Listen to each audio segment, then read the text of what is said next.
Okay, hopefully we're live. YouTube says we're live. It looks like we're live. A couple of minutes early today.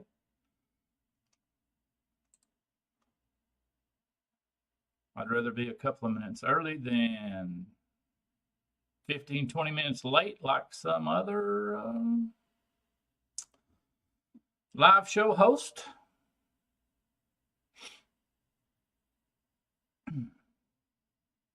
There's Corgith. How you doing, buddy? There's Andrew. How is my audio and video? Is it working?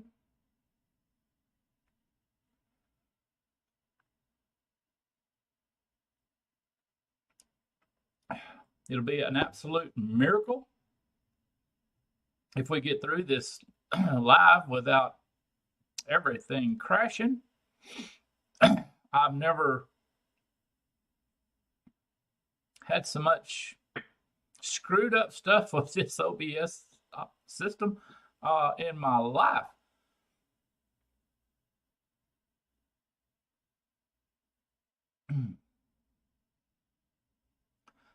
Because right now, according to my instrument panel, we're on the up close camera,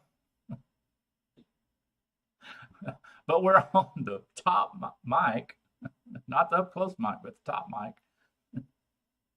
And if I click on the top camera, it's a black screen.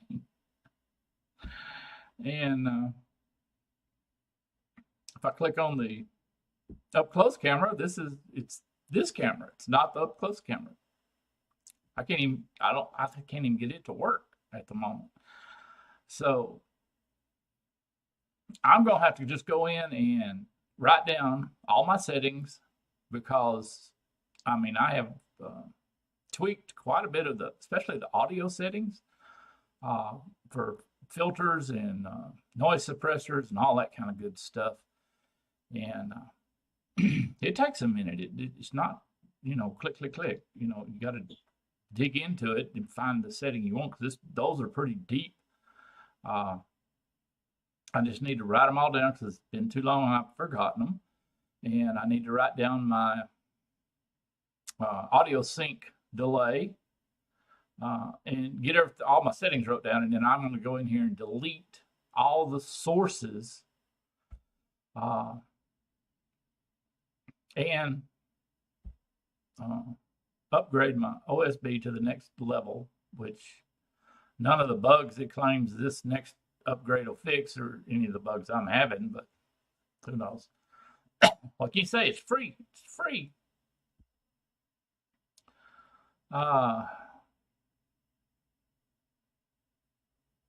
So, and maybe that'll cure everything. We'll just wipe everything clean and start over. That's what we used to do in the old days with our PCs.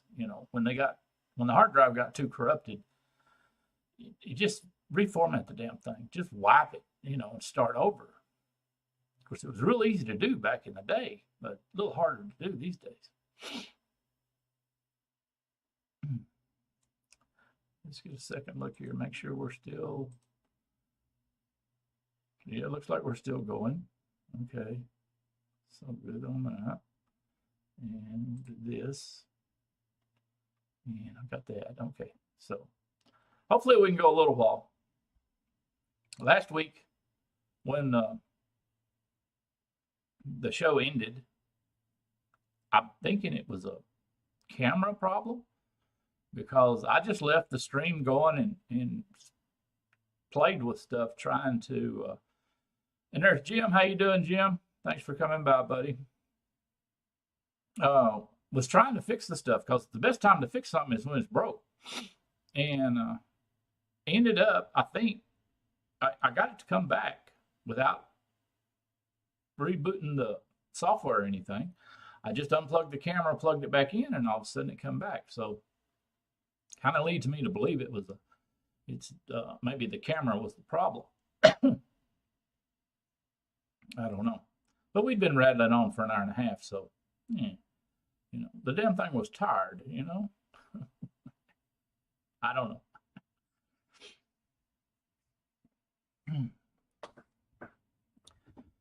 Oh.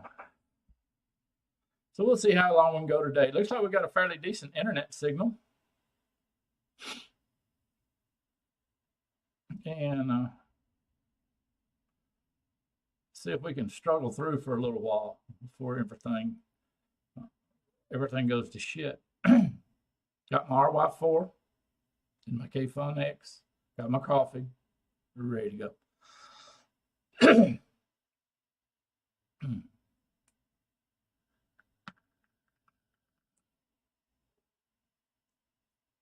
I did do a little playing around with my Squape Arise. I took the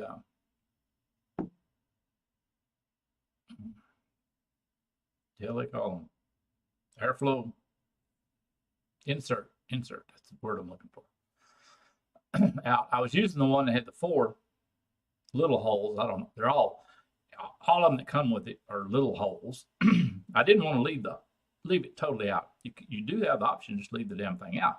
But then to me, that creates an instant drain for any condensation you got to just drain down in there and come out the side air holes. So I didn't really want to do that. So I just took and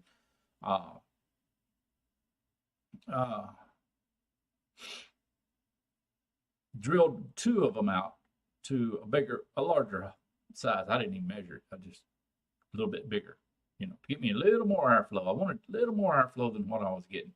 Even though the little thing is kind of designed for a mouth and lung, I wanted a little bit more. So I got plenty of those damn inserts because I bought 2 of the clones, inserts interchange. So, I had another one with 4 little holes if I totally jacked this one up. Wasn't no big deal. Jim, my RY4 is, let me find it here.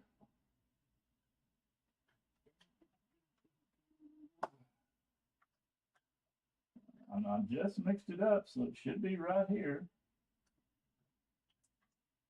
Here it is. Here it is.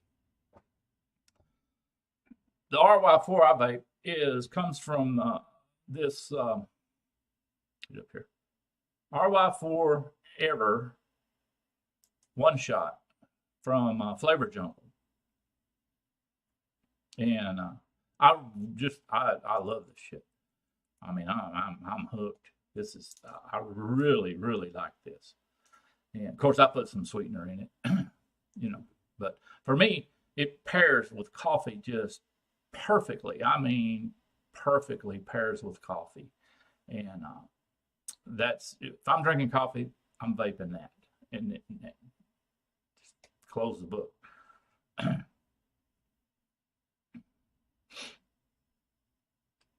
Now I don't know. I never did go back. I don't think and read on it. I just stumbled across it. I wanted to try an RY4, and I was ordering flavorings. I saw that as a one shot. I said, hell, we'll give it a try. So ordered a bottle of it, fell in love with it, and I haven't tried any other RY4s. But I really like it with the coffee.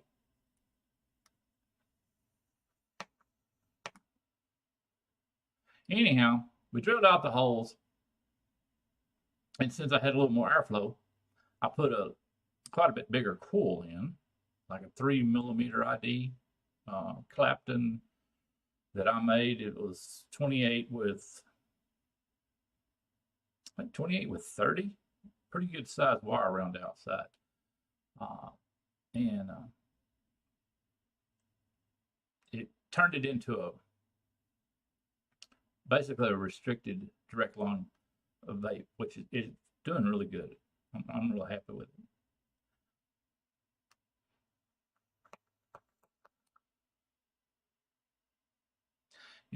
I'm the type of person very seldom do I leave shit alone. I always try to make it better. Sometimes that don't work, but give it a try anyhow.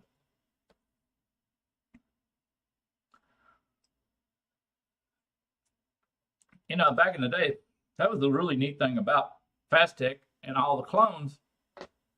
Hell, you could get a $5 clone. You could drill on it, you could grind on it. And if you totally screwed it up trying to make it better or get a better vape out of it, well, it was $5. Okay, get you another one. That was one of the neat things about that.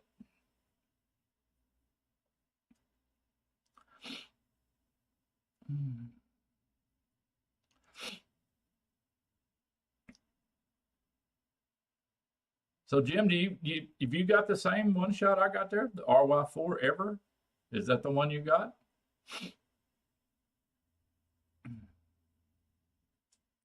If that's the one you got, I wouldn't mix it. I wouldn't put nothing else in it unless you want some sweetener. Total's just it's a one shot standalone. So yeah, I would try it first. If that's the kind you got, I'd just try it straight, unless you want some sweetener, you know. And oh, TFR. Well, that might be good.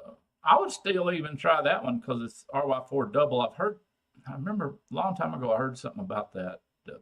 Some people really liked it. It was different than a normal RY4. And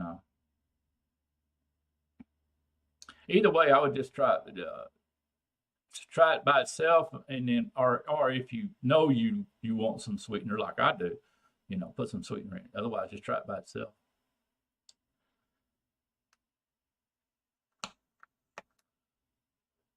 But this one,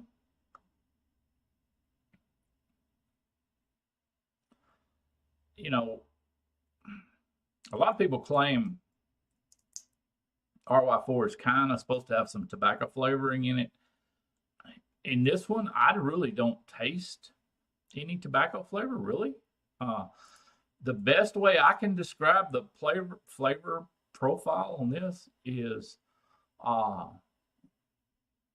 what it reminds me of is if I was eating caramel popcorn. That's the connection my brain makes. Of course, my palate ain't sophisticated, but that's the connection my brain makes. It says, "Oh, you're eating caramel popcorn." That's as close as I can come to what it tastes like. But the caramel, I think, is what makes it pair with the coffee so good.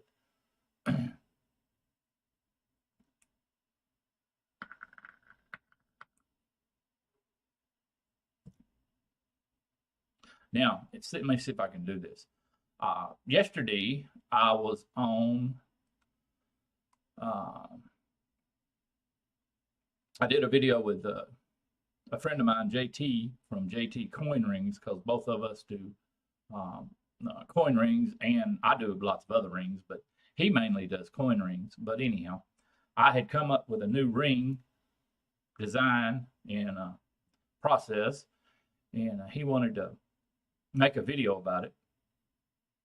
So we did, and I'm gonna attempt to, there we go. Okay. Hopefully that's the link to the video. And that's why I was really wanting the damn up close camera to work today. You know, naturally the day you want the damn thing to work on your live, it don't. Because I wanted to show you the ring with it, because this other camera just don't do it justice.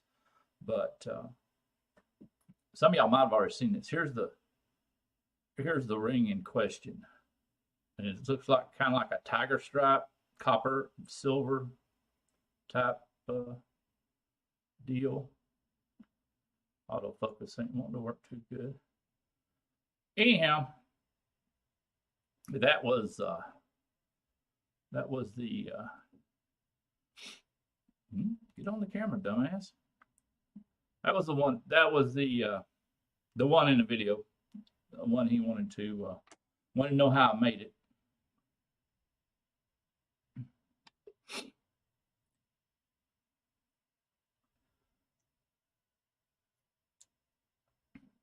And this old boy here, he does real good work, and he does mainly He's kind of the opposite of me when it comes to coin rings.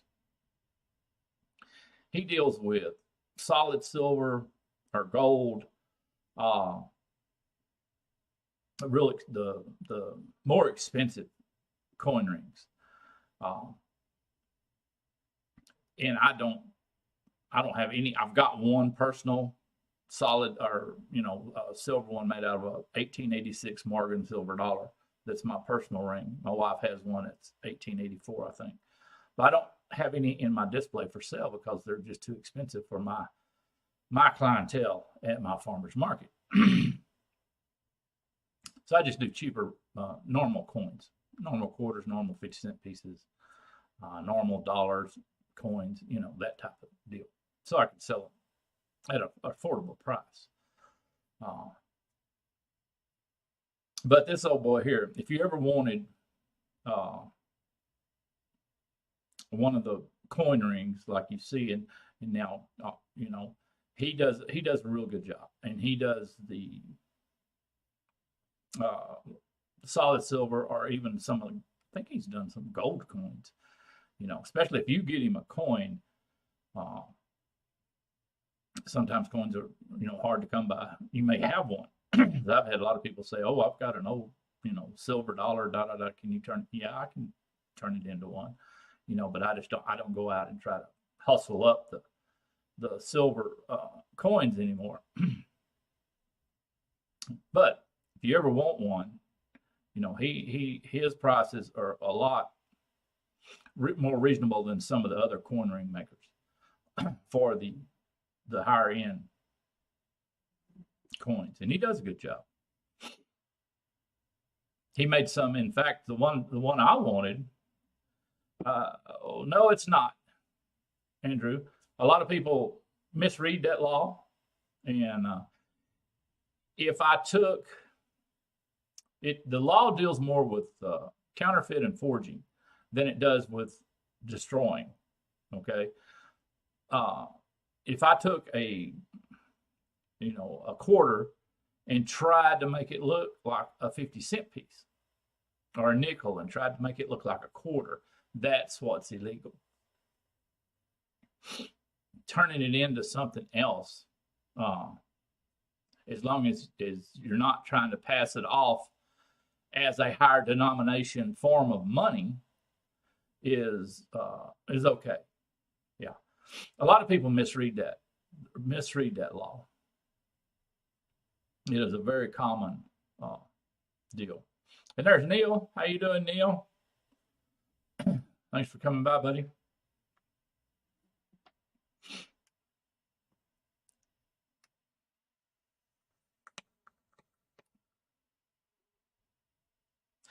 Oh, but what I was saying, he did some. I know most of y'all have probably seen the John Wick movies, and you've seen the little gold coins that they use as their currency. Anyhow, he got a hold of some replicas of those. I don't think they were gold, but they were replicas of those coins, and he turned them into rings, and they look neat. And of course, most people.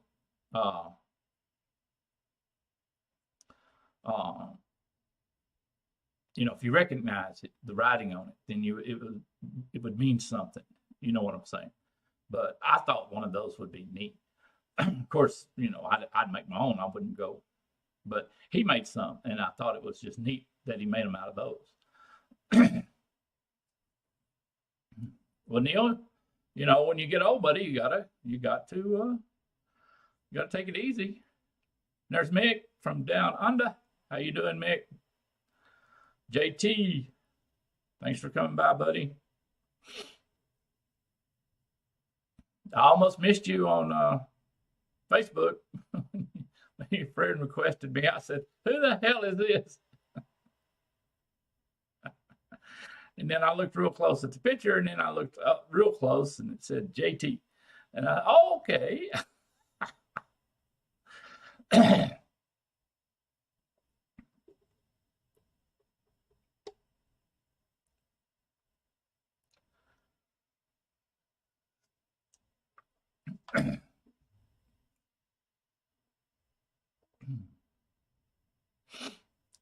You know, Neil, I had trouble for quite, oh shit, for maybe a year, I guess. And in one of my hips, and it was a pinched nerve, is what I really think it was. I never went to the doctor, but from the pain and the movements I had to make it hurt, I'm sure, I really think it was a pinched nerve. And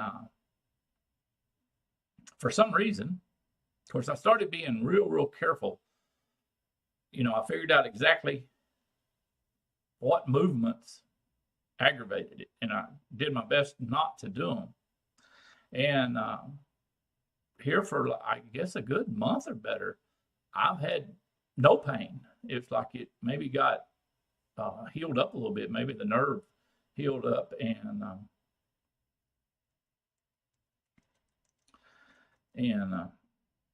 you know, it's better now. But it hadn't bothered me in a month. I'm really glad too, to be honest with you. It wasn't arthritis. It was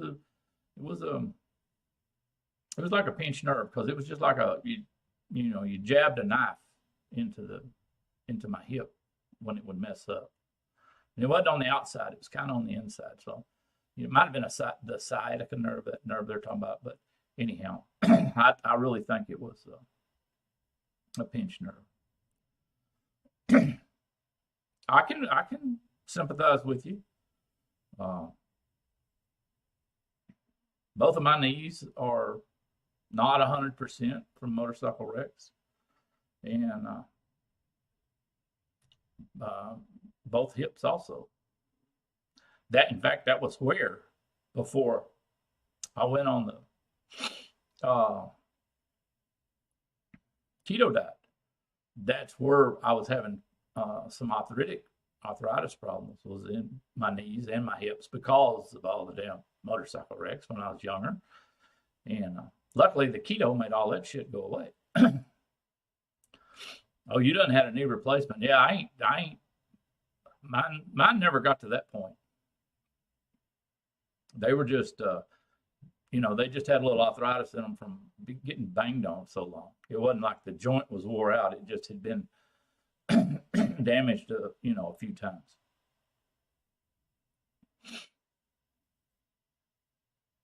A real good friend of mine that also drag raced the motorcycles in Kentucky there for a while with me. Hell, one of his legs was 2 inches shorter than the other one, because he had a real bad wreck on a drag bike, and it broke his legs in so many damn places. And this was quite a while back, before they had any, of the newer stuff. So, they just set all the brakes and everything. And well, shit is, when it healed back together, that leg was shorter than the other one. He had to wear shoes with a higher, thicker sole on one side than the other, and so he could walk normal.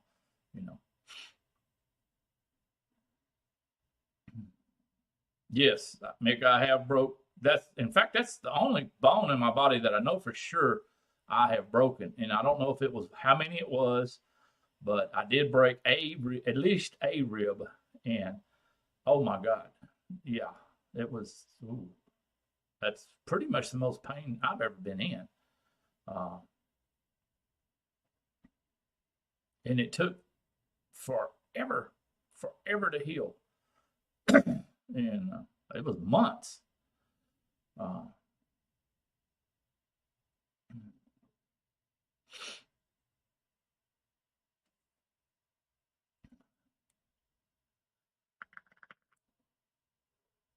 And I tell you what, you learned real quick when you had a broke rib: you did not sneeze. I got to be quick draw McGraw while I had the broke ribs, because I still worked. I just pulled them real tight with one of those real big ace bandages, and just still went to work. But man, when you felt the sneeze coming on, I could get my finger under my nose so damn fast. because you want to do every damn thing you could do to prevent a sneeze. And because, oh my God, that hurt. I mean, it just like you just broke the goddamn things again. It was bad.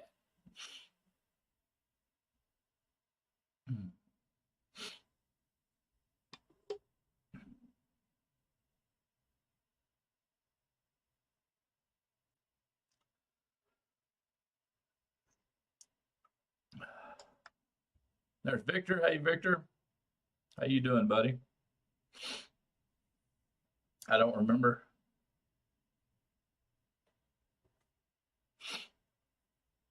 You must be kind of new. My memory's fading. Where are you located in the world, if I can ask? I just like to know. Just give me a general area. You don't have to be specific if you don't want to be. I'm just curious. I'm always fascinated by uh, where everybody's from. Oh, Texas, all right. Well, by God, you can understand me then. That's where I'm originally from. Great state of Texas, or at least it used to be. And that's where my accent's from. San Antone.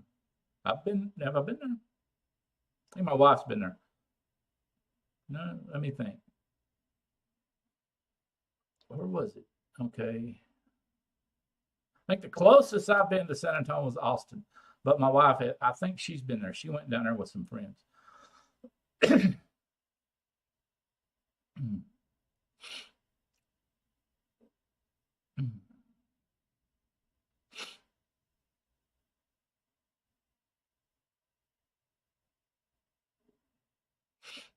Yeah, I was brought up out in the country around close to Waco. Waco was the biggest town that was the closest big town. But we always lived out in the country.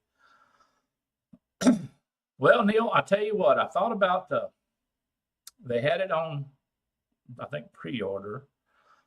On 3F, they had the Hell Vape Dead Rabbit MTL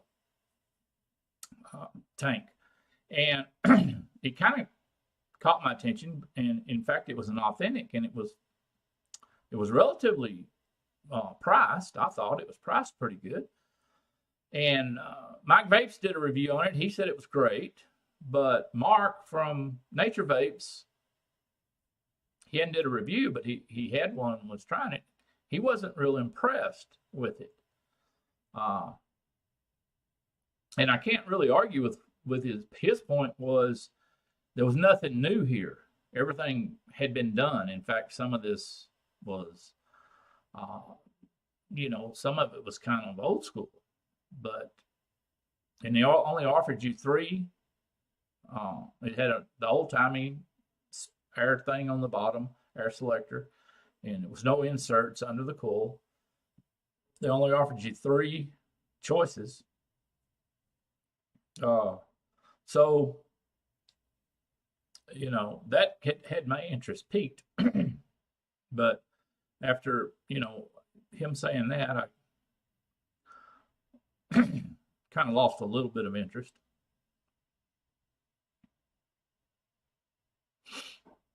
I thought about contacting some companies and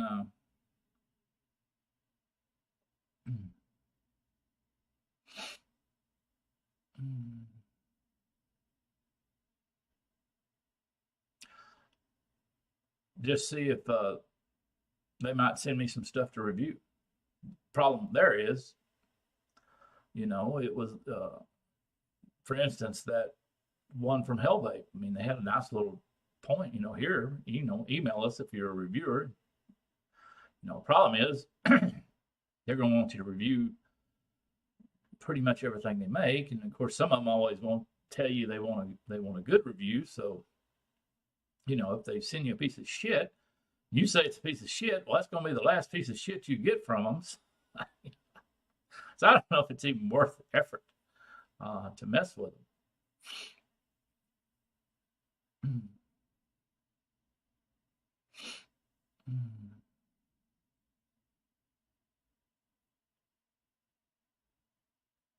Yeah, Andrew, I like Mark. I trust him when he says, you know, uh, he's not impressed with something. I mean, I trust what he says. If he really likes something, I'm okay. If he don't, okay. Now, one of the deals he did like, I think, was that if I can pronounce it, that Albert two, not the first one, but the second one they've come out with. He seemed to be fairly impressed with that, and I may have to wait and hope for a clone on that one because that one I don't know how much that one's going to cost though. But I really don't know how much. If it's decent, uh, decently priced, that might be a good one to get. He seemed to be impressed with it.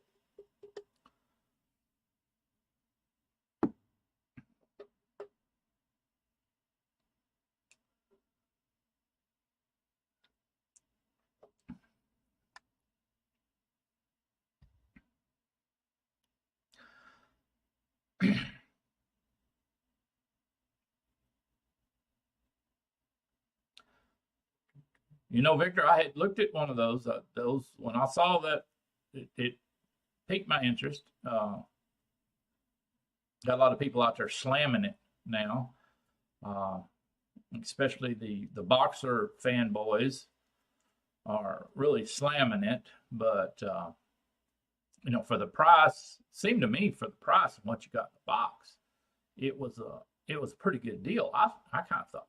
I mean, it kind of piqued my interest. Because I'm always the most for the money guy. So, if you give me a lot of shit in a box, yeah, I might be more inclined to purchase it, even if the item's not that great. You pile enough shit in that box, you might make a sale with me.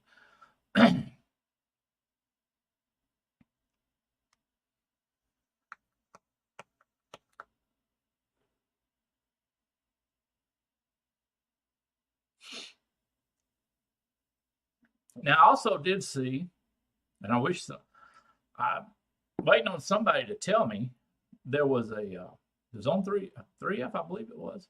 It was a new, uh, it looked like a K-Fun X, but it was 22 millimeter. And it was clone. I think it was SXK, I think. But it was 22 millimeter. And my question was there a difference in the deck?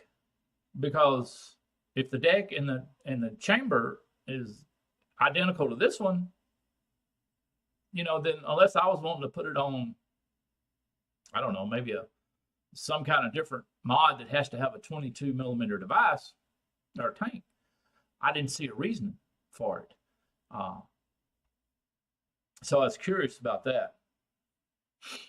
To me, it looked the same, except the outside circumference is 22 instead of 24. So, I'm thinking this is. Let me measure it real quick.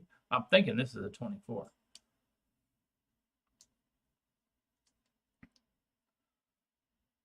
But it looked the same.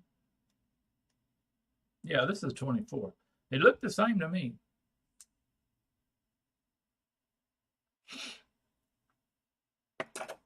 So it looked just like this K-Fun X, except it was 22 millimeter. And I just wondered if the deck was the same as this one. Because if the deck's the same as this one, I don't need it. Because I don't have anything that I have to put a 22 millimeter tank on.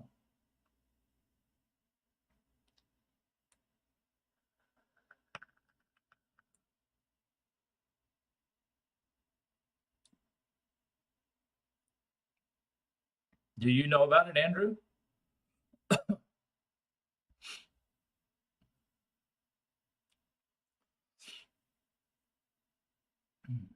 And Neil, I'll tell you what I'll do about the Boros. I'm not into the Boros at the moment.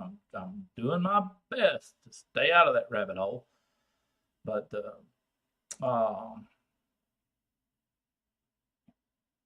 according to the rumor mill, they're coming out with an RBA for a Boro tank. So if they do, I might be tempted. Hopefully somebody will clone it, and I might be tempted to try one of them. Because I did get tempted enough here a while back on that one from Jay Hayes that I bought a clone of it, and it was okay.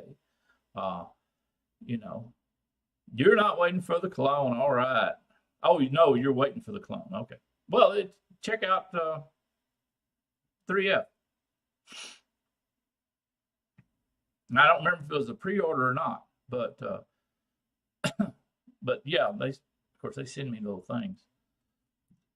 I've tried to get them to send me free ship. They wouldn't do it. Let's see.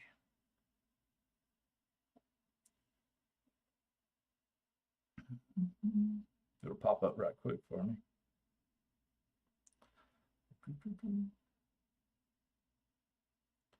Oh, come on. What are you doing? Well.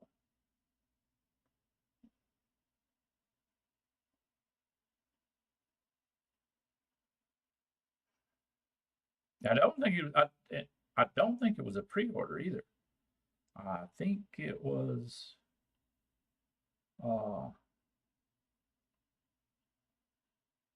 already out.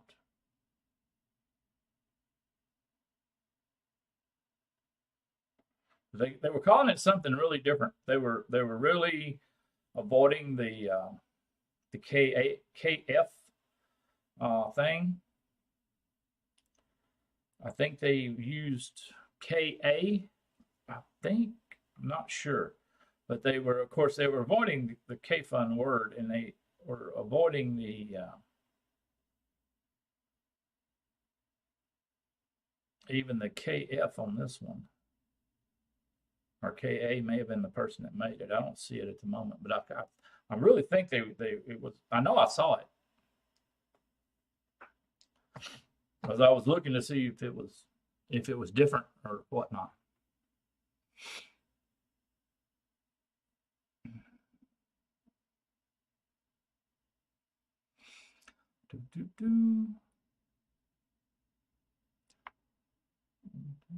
Now I have no idea how to pronounce that.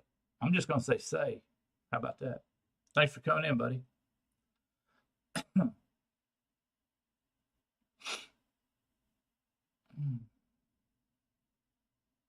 Oh yeah, Victor, shit, Fastech that was the way to go, man. Back in the good old days.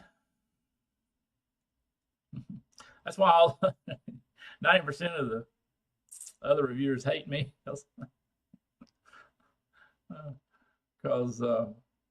I loved Fastech and I loved clones, and most of them they hated me for that.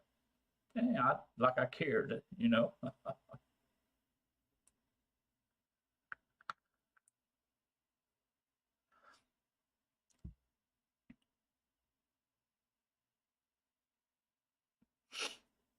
Now, be a little more, spell it out. What is a BMM.38? What exactly is that? Because I have no idea myself.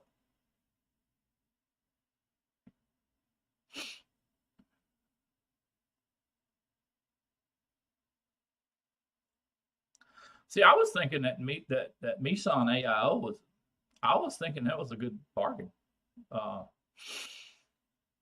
For what all you got in the box, especially if you wanted to go down the Boro rabbit hole.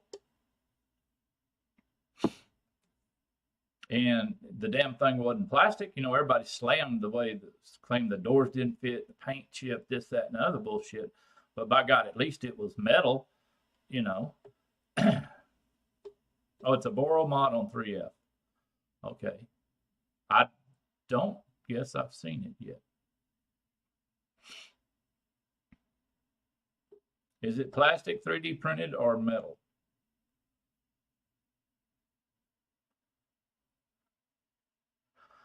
Mick, mine, trying to think. When I bought my KFUN X, there were 3 clones available on 3F at that time, and one was SXK, and one was, I think, the YD some other company. I'd heard of them, and I think he bought some stuff for them. But the one I purchased was had no name on it, and it was boxed like it was an authentic. Of course, everybody knew it wasn't no authentic, but it didn't come in the little plastic, the clone tube or any of that stuff. It had a real box that they had really tried to copy the original factory boxing and whatnot. But it didn't say who made it. But the other two, it did that. It said who made them. But this one was, like I say, it had been made to. It cloned everything. They cloned the box and all the stuff and everything. That's the one I bought. I don't even know if it's still. Well, I can check. Hold on, see if it's still available. It may not even be still available. That's the trouble with 3F. They run out of shit too quick. And let me see if it'll see me. Okay, it saw me. Let me see if I can do this here.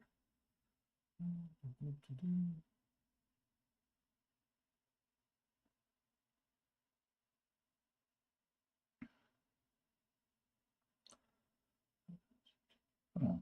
Why don't you let me do this?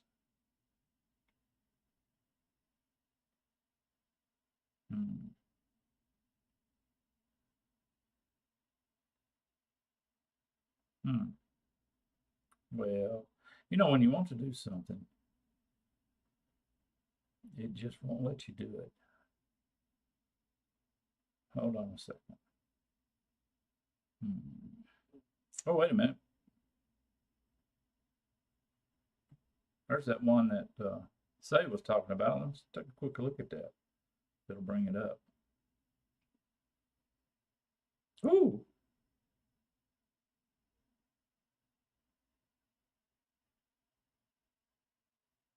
That looks. I need to bring it. Take a quick look at this.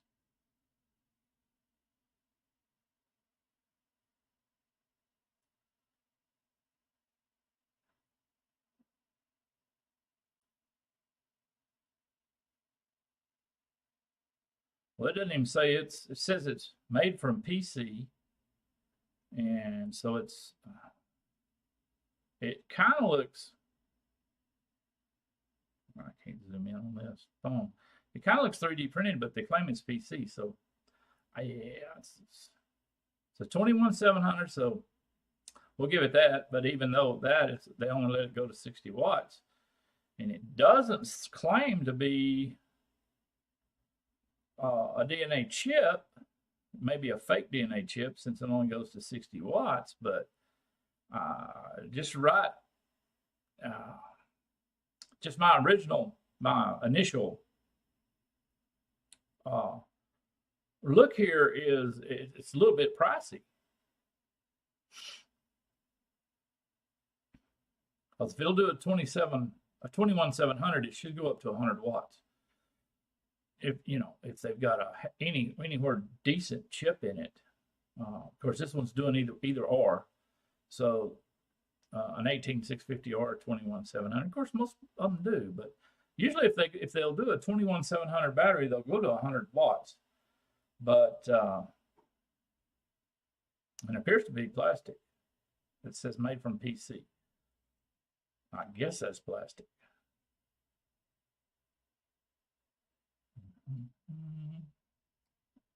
It kind of looks 3D printed, but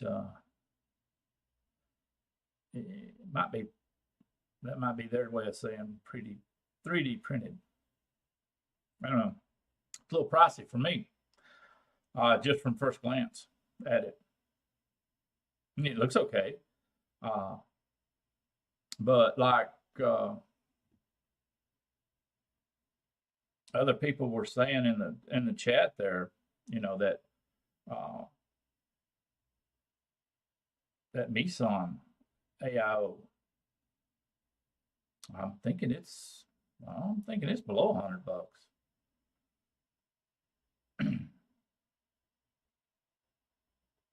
Back to what I was doing here. Let's see if I can. I don't. Damn it. Let's do this. It won't let me do that. Let's do this. And it won't let me do that. Hell. Oh, wait a minute. Maybe here we go. Maybe it'll let me do this. Ooh, how long ago was that?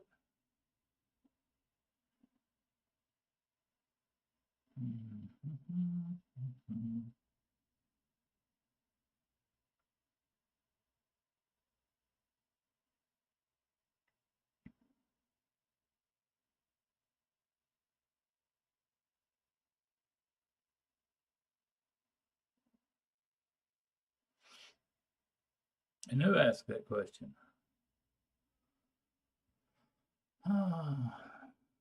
3D printed, yeah. So I'm not into the whole 3D print thing. A lot of people are, and there's a lot of people that love that 3D stuff. I'm just not into it. Well, I'm sure that Meson is heavy. It's metal.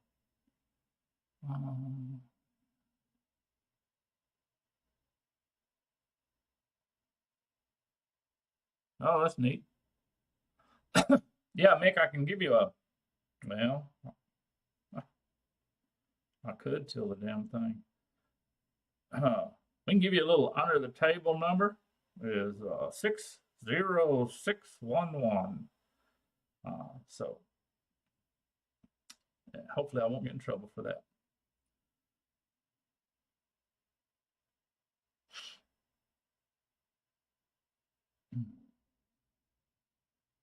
That's the one I bought, and I got lucky too because I was really rolling the dice because I had two other options from well-known clone companies. So I was really rolling the dice, like buying that one instead of buying the SXK one. So,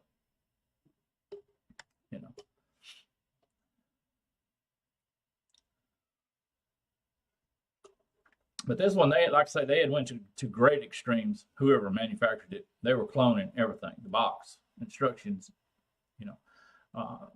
They were putting into for people to sell in vape shops and hopefully pull the wool over the customer's eyes, or either just tell them it was an authentic. They were really trying to pull the wool over people's eyes on that one.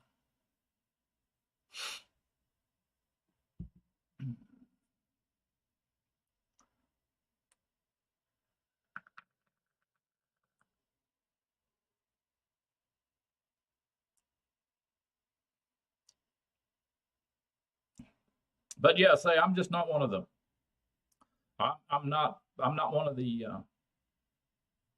3D printed fans. I don't think there's anything wrong with them. I'm just not really. I'm not going to pay a lot of money for one. I'll put it that way.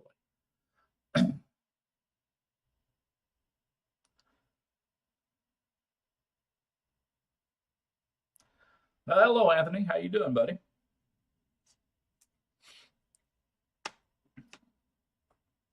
Thanks for dropping by.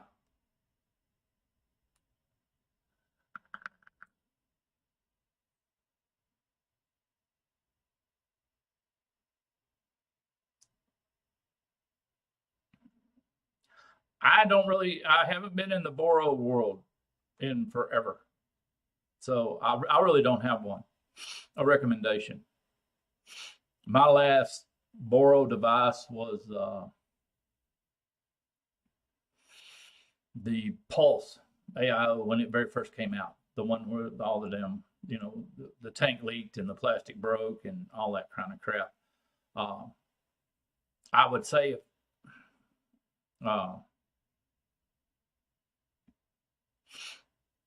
and there's CNC. How you doing, buddy? Hadn't seen you in here a while.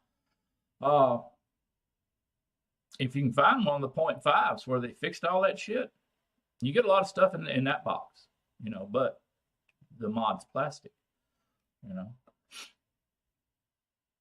If you want the original, and I do have, it's in the living room, I do have an SXK billet box clone, still working fine. I've had it for years. It's not the DNA version, it's the other one. And,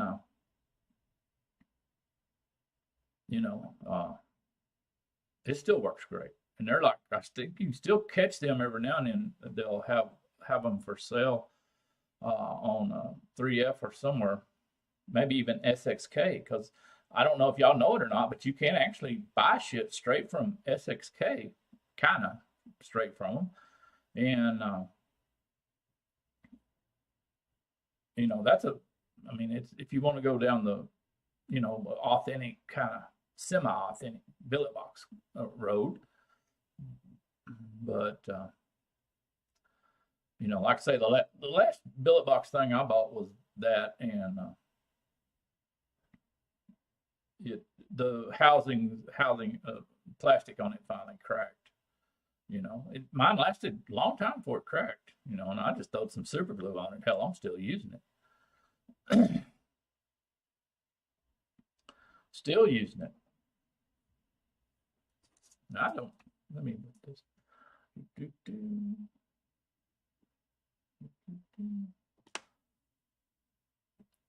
It's been a while, CNC. Well, where did you say you're from? You don't have to be real specific. I just didn't have you down here on my little cheat sheet. I just like to keep up with where people are from.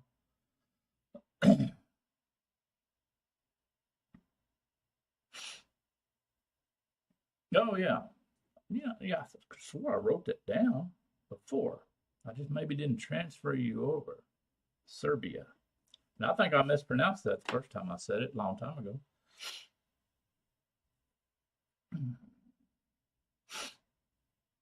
Well, it looks like well,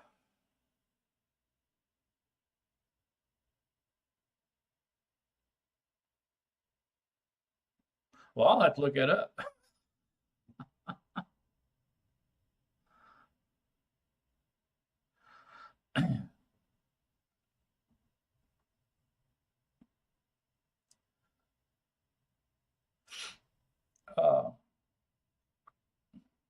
With Australia is bending their poor folks over, getting ready to, they're getting ready to bend them over. No lube, just bend them over.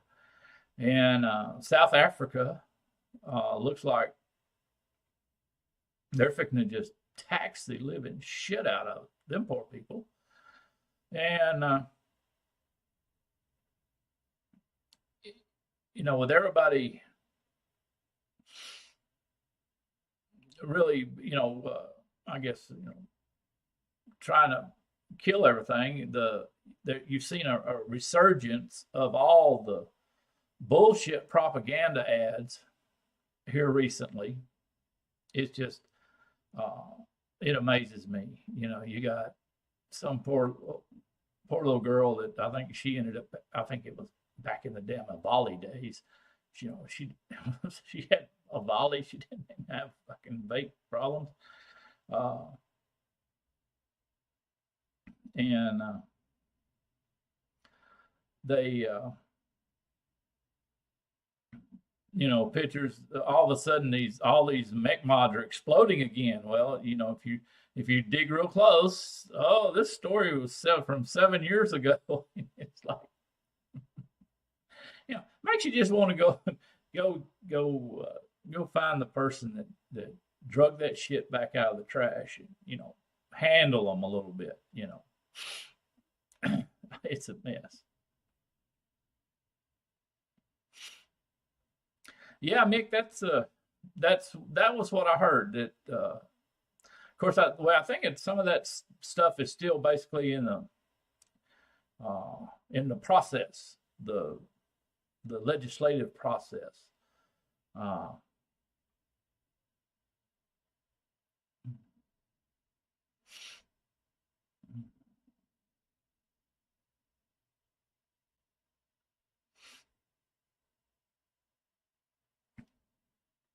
to, and and it's like uh, some people, it's best to have a certain things like, the they banned flavoring in California. No flavored e-juice in California. And guess what? The vape stores that weren't intimidated didn't do shit. They still stock it. It's still on the shelf. They're still selling it, because the idiots that imposed the ban, well, they didn't have 10,000 agents in their back pocket to run out here and start enforcing this ban, so, the vape stores, hell, they're still selling the shit, you know.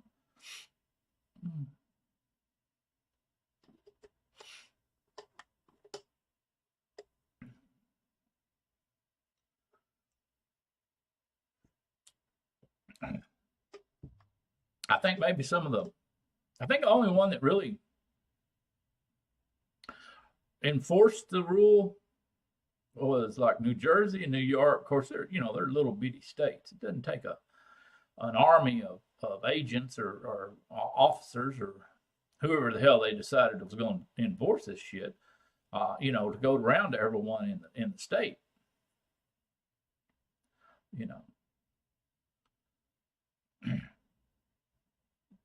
And I think some of the vape shops might have done it voluntarily, well, some of them just ignored it.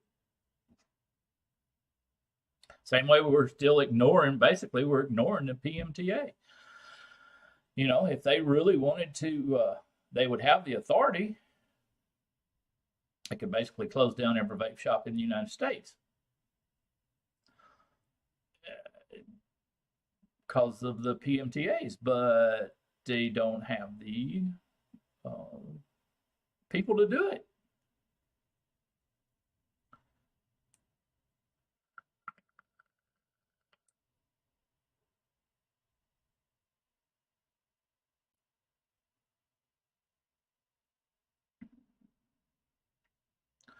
Well, Mick, it's never a bad idea to stock up on stuff, buddy. If it'll last, it ain't never a bad idea, because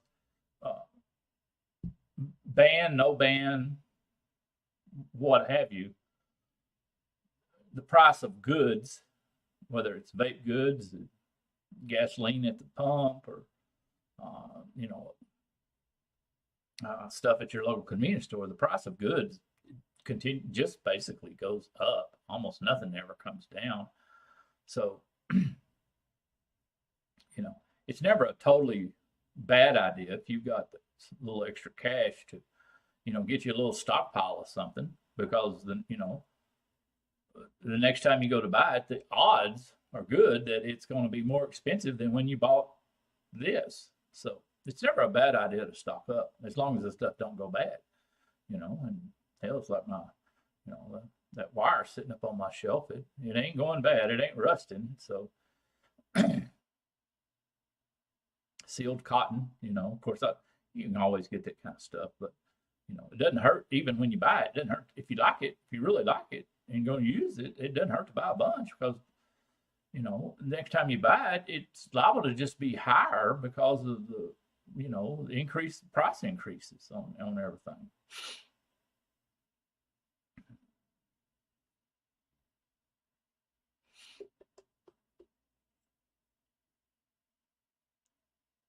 But it's just funny how they drug out all these old scare tactic ads again.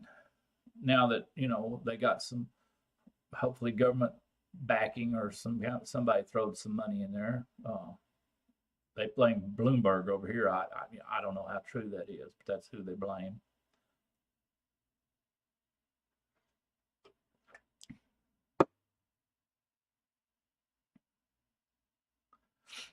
It's funny how we, of course, I said this from the get-go. The reason we were kind of screwed from the start was because, you put 12 vapors in a room, try to get them to make a decision, they ain't gonna be able to do it. And Nobody has been born with a set of balls since 1990.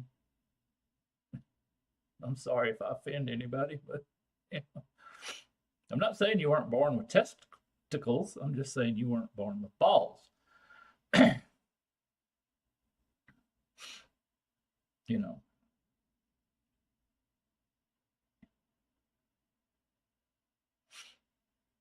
but you never see, you know, like I say, you never see stuff countering their ads. You never see anybody taking them to the woodshed because of them, you know, posting all these false ads and lies and propaganda.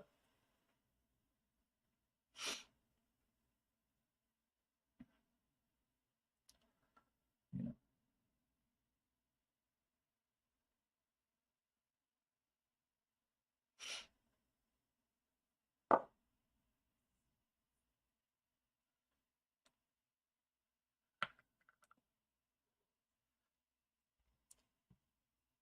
Now I did order me a whole slew of nichrome wire here a while back, and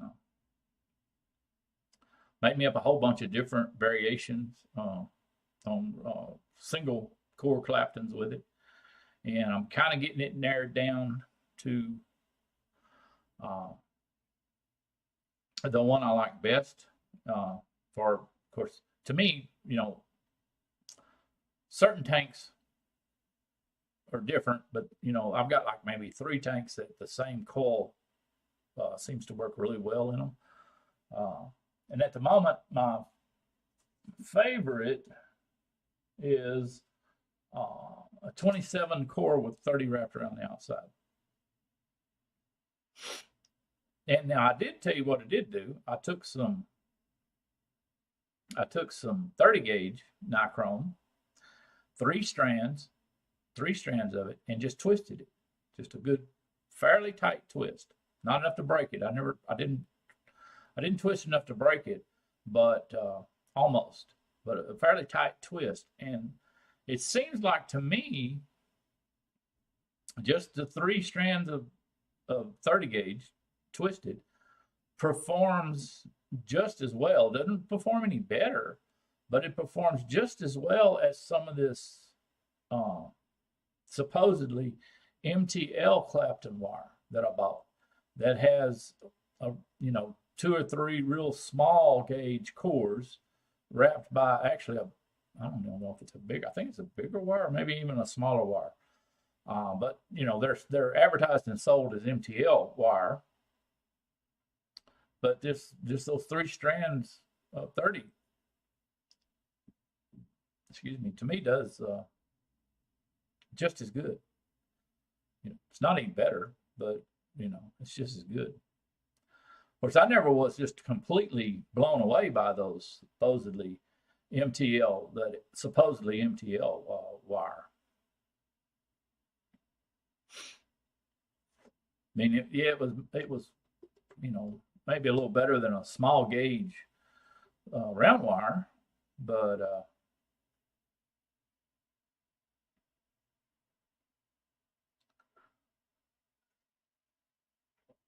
I never was just really blown away by it. Yeah, Andrew, 27 used to be my go-to gauge when I would do on most of my round wire bills.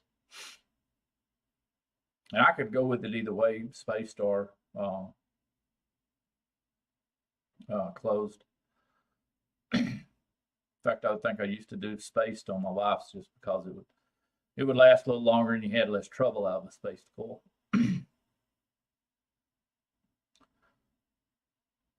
But especially if I'm doing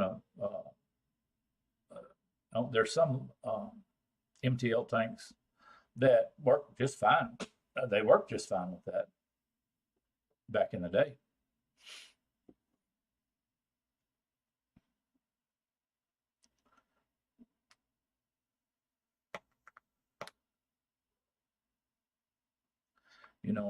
Hell, it's easy, it's cheap. If you're happy with the quality of the vape, shit. You know, you're getting a coil for shit, a penny or less, maybe. I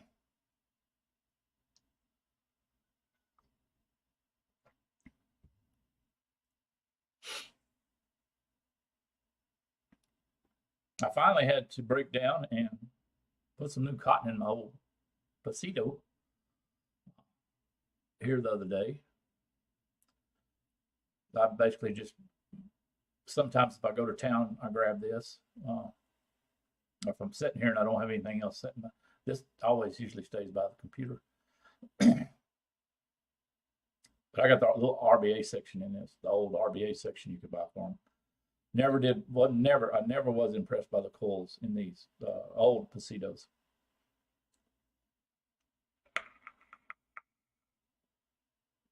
Supposedly, the new ones are better. I asked several people that reviewed them in the comments. I asked them,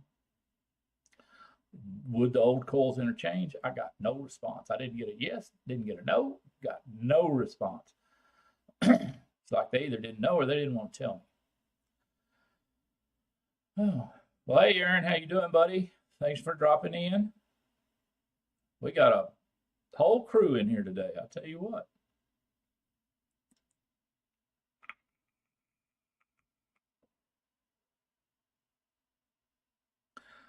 Now, for those of y'all that came in a little later, let me see if I can repost this again. Just if you're interested, let's see, yeah, it'll post again. If you're interested, here's a link to a friend of mine's channel, and I did a video with him yesterday. It has nothing to do with vaping. He's a coin ring maker like I am, and I had a new design ring that he wanted me to come on and explain how I made it. And so I posted this earlier, but in case y'all missed it, that's the link to that video if you want to watch it. He's a real good guy, and he works hard at his social media stuff. I mean, he's got all the damn accounts, and I mean, he worries about, tries to get views, tries to get this, that, and another, you know. And I tell him anytime he wants to, you know, if he needs some content, I'd be happy to come on and we can talk about something, you know, and to discuss something to do with the coin ring industry or you know, just selling stuff in general. But he really, I mean, he works hard at his deal. You know, he's total opposite of me. I don't work hard at all.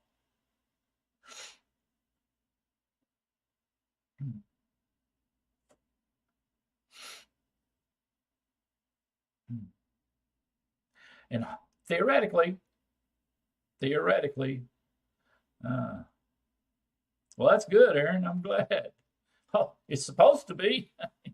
Maybe YouTube ain't smart enough to realize it's a vaping thing.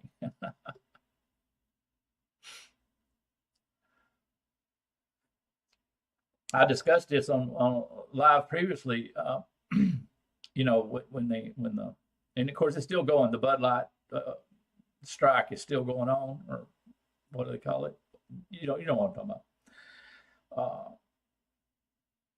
The algorithm, you know, if you went and hunted one of the several of the videos that were people making fun of Anheuser-Busch and Bud Light, you know, well, you wouldn't, you know, the next time you went back to your home screen or next time you fired up YouTube, you wouldn't have a bunch of recommendations with other videos of people making fun of them, you know, or anything to do with it.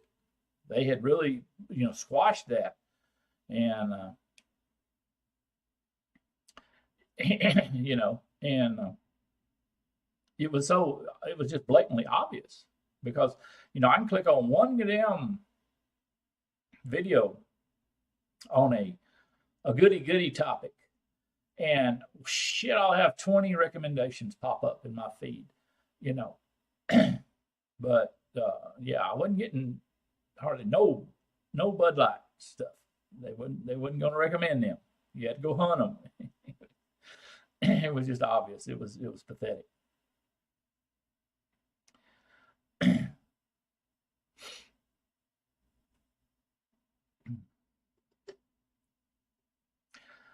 Yeah, and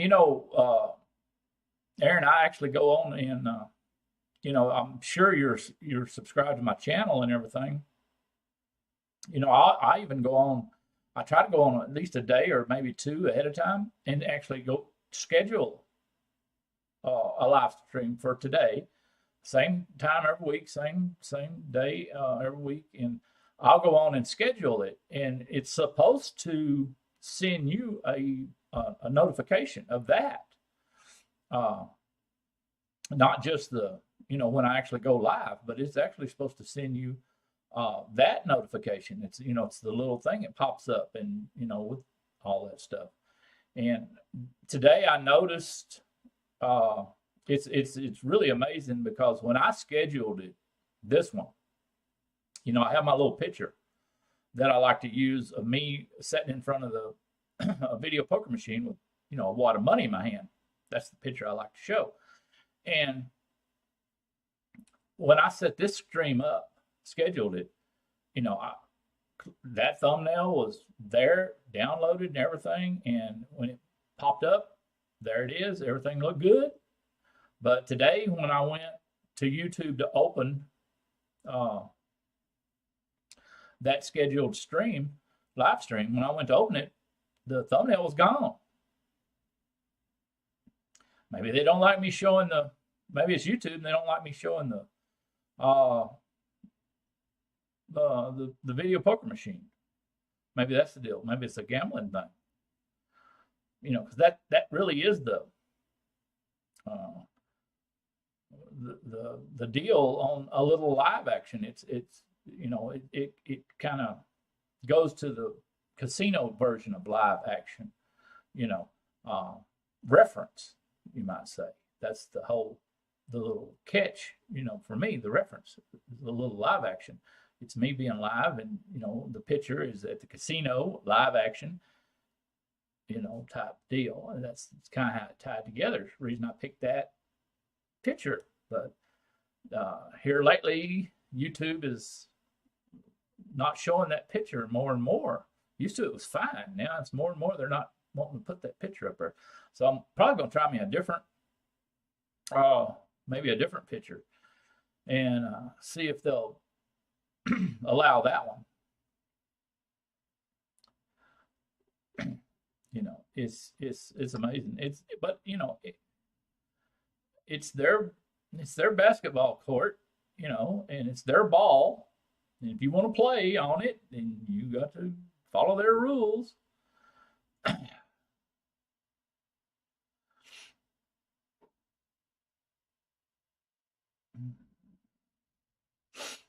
Yeah, the original picture I've been using. Now, if I don't, for some reason, when it don't take the picture, it'll just take a clip out of the show and use it. But when I set it up, I load that thumbnail. I download that thumbnail to them, and but if you look close, and the picture's it's not a real good picture either. It was taken 1,000 years ago with a digital camera, not even a phone, and you have to really look close to understand. Of course, it's thumbnail too, so you got to really go to some effort just to see what the hell the damn picture is. But it's me sitting in front of a video poker machine with about $4,000 in my hand. So maybe they finally figured out what the hell the picture was, and that's why they won't let me put it up there. I'll try a different picture, see if that happens. Not that it ain't life or death.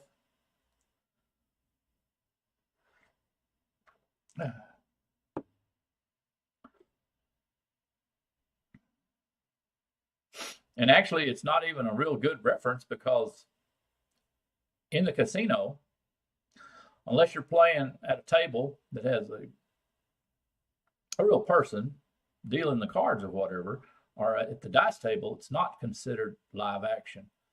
So if you're playing a machine, it's really not considered live action. You know,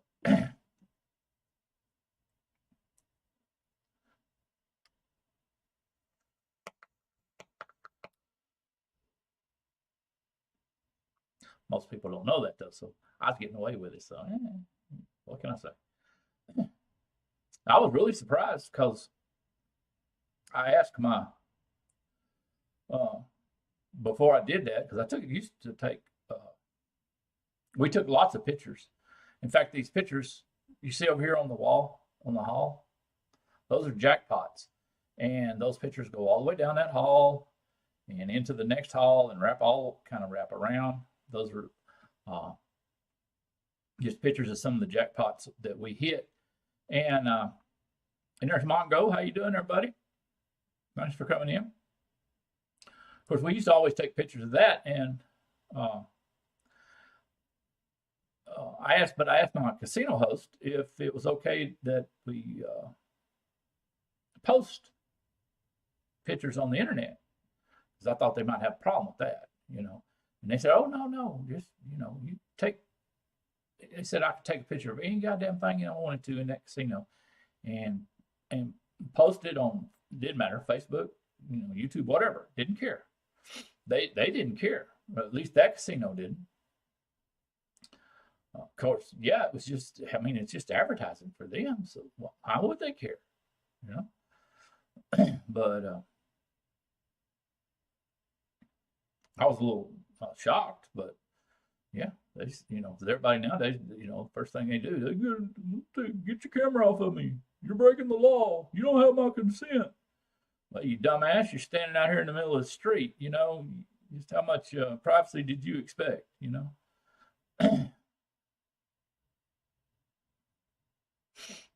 you must be on the East Coast, Bongo.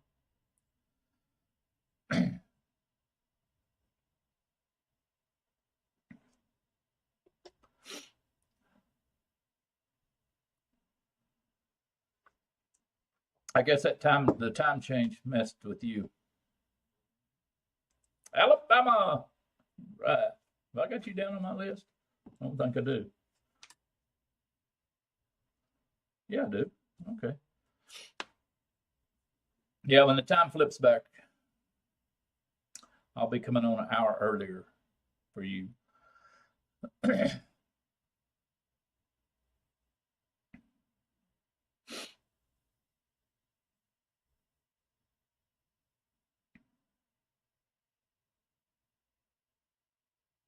I guess, well, yeah, it'd be an hour earlier to whatever your time is.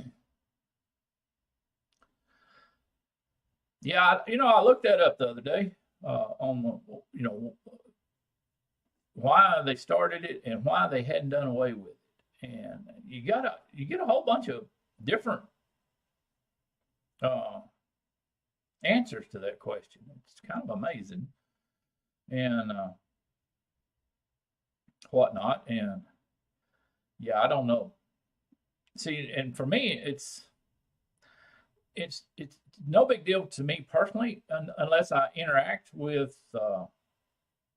people in a different time zone. So I have to keep up with it, because here in Arizona, we don't change our time. We basically we gave the rest of the country the middle finger, said we're not changing our time. Y'all can do whatever you want to do. So when the rest of the country changes the time, it puts us in the Pacific time. So right now I'm in. If I were to tell you to tune into Pacific time, I would have to say Pacific time. That way you could do the conversion and get your deal. Because if I told you Mountain time, which is the actual time zone we're located in, it would be wrong right now, because Arizona didn't change their time, so we're Pacific time. And but if you don't deal with people outside your time zone, and everything, you just kind of live in your own little world, we don't never change the time, so it doesn't affect us.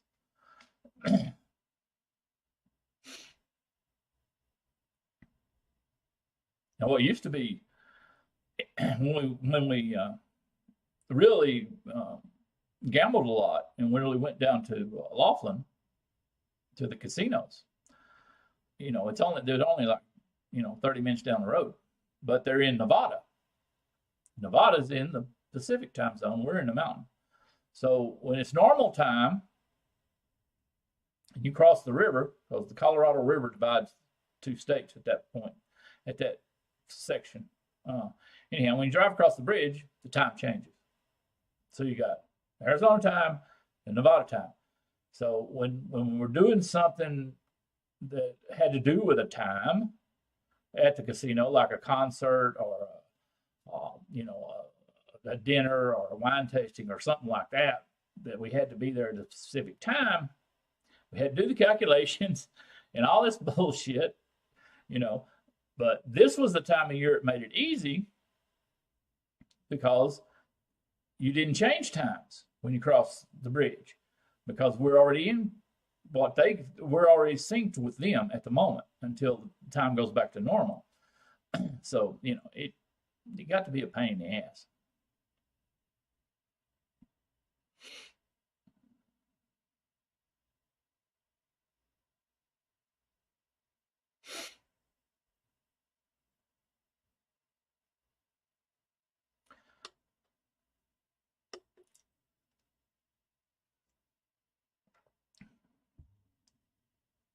Oh, I did that. That reminds me. I was wanting to ask. See, who can we ask? We can ask Andrew.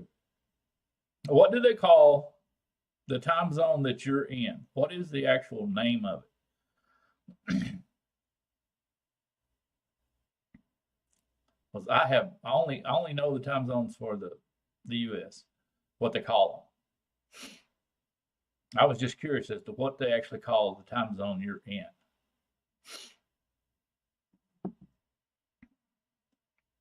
And the same for you, Mick. Do they even have? I guess y'all got time zones down there.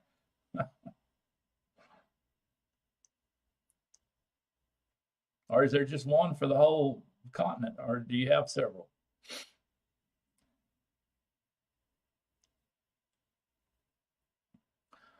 Well, I'm gonna do my best. We're gonna say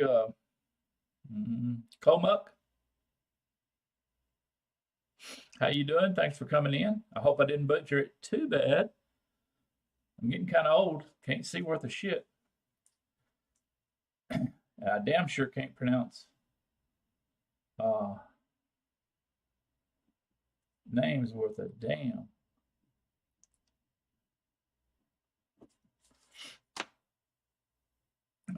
But thanks for coming in, buddy.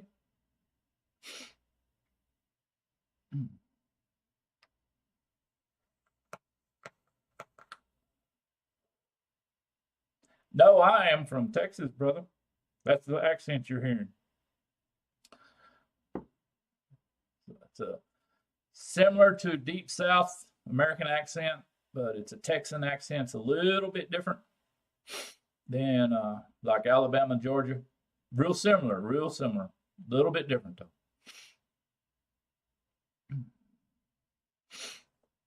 It's a Texas accent.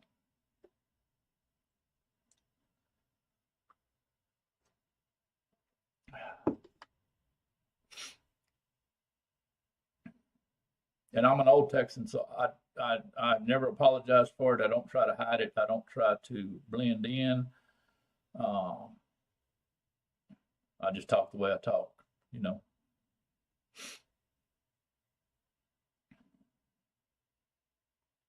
I find it amazing that people from other countries can even understand me.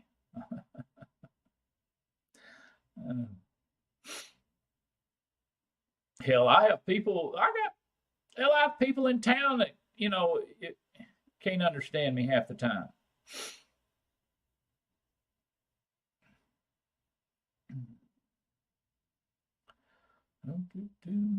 Well, Neil's giving away where he's from right there, because he said supper instead of dinner.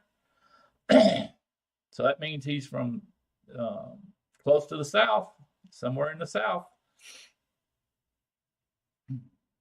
Because they say supper down there, they don't say dinner. Dinner's what you eat at 12 o'clock midday.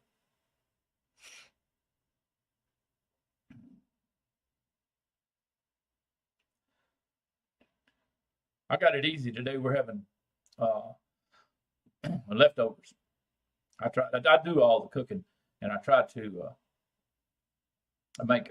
It's just me and my wife, so if I make a pretty good sized meal, and tailor it to where the leftovers will be good, make good leftovers, then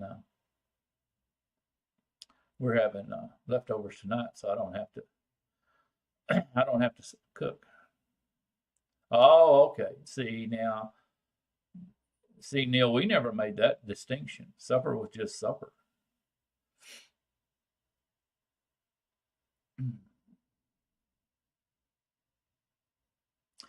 But I can understand that.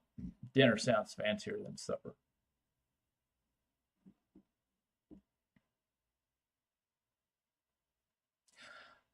This one, I don't know which one you saw. Come up.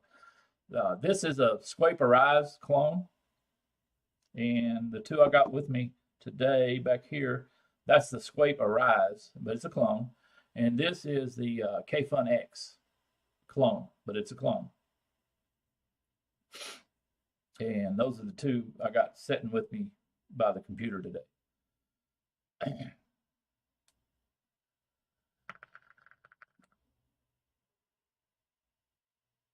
Yeah, I know what you're saying there. Uh, uh, or Mongo. See, you can just go. I lived in Central Texas, and you could just drive, a couple of hours east. You didn't even have to get into Louisiana. You just had to get close to it, and they had a whole different way of talking over there. And the further you got into Louisiana, the harder it was. I had a hard time understanding them people.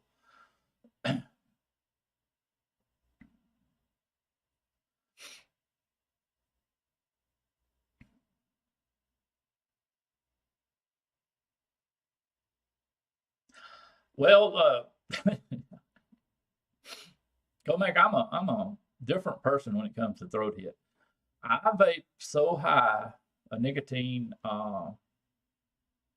free base nicotine juice. The only time I get a throat hit from anything is the first drag I take in the morning. Maybe the first two drags. First two drags I take, I'll feel a throat hit. After that, it doesn't matter what I vape. I don't get a throat hit no more. I just don't. Because I wasn't one that I never did cut down on my nic back when everybody went sub ohms. I never went sub ohm tanks. I never bought 3 and 6 milligram juice. I stayed with my tanks, MTL or restricted direct loan, either one of those. And my nic level is so high that the first thing in the morning I'll feel it. After that, my throat gets used to it. I don't feel it anymore the rest of the day. Give you a good example. This one right here, this little Pasitos. It's got 30 milligrams per milliliter, free base, not salt nic, free base in it. And I don't even get a throat hit from that.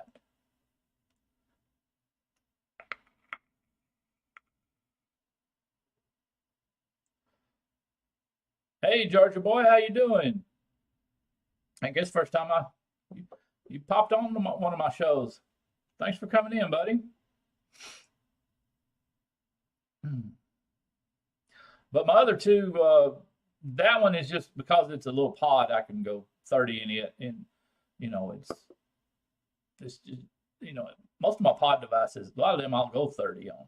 But these other two here, now this one, the Scrape Arise I got right now, not Scrape Arise, the K-Fun X is the really mouth to lung. I'm doing 24 in it, and the other one there has 20 in it.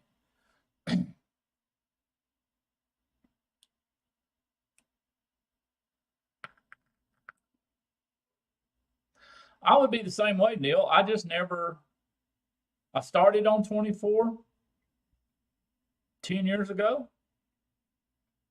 Never changed. I didn't do the lower my nick thing.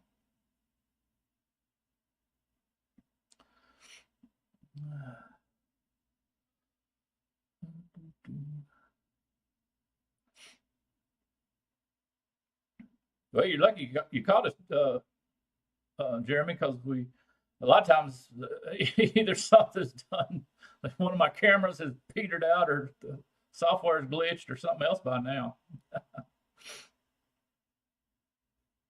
Yeah, see, Neil, I think that has a lot to do with it. It's what you start at, and if you don't never cut down, I never went the sub-ohm coil, sub-ohm tank thing back when everybody else did. I just stayed where I was at, and I started on 24 and was happy with it, got used to it, and never changed. But the bad part about it is, like I say, I really don't get a throat hit anymore. The only time I'll get a throat hit is when I get a half burnt hit, or a dry hit.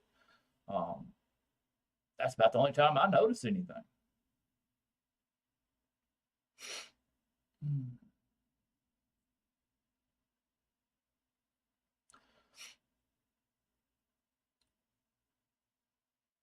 Now, I'll tell you what I can do. I do have some like 0.3 sub-ohm coils. They're not cloud chasing coils, but they're really restricted direct lung coils. I do have to be careful when I use them or use the device that has them in, like the billet box clone I was talking about a while ago. Now it's got just the little tank that takes the throwaway coils in it, and I think it's 0.3. I've got 14 in it because 24 with that is it doesn't make me cough or anything. It just I get over nicked. You get that woozy doozy or headache or whatever. It's too easy to get over nicked with it. That's what I watch out for.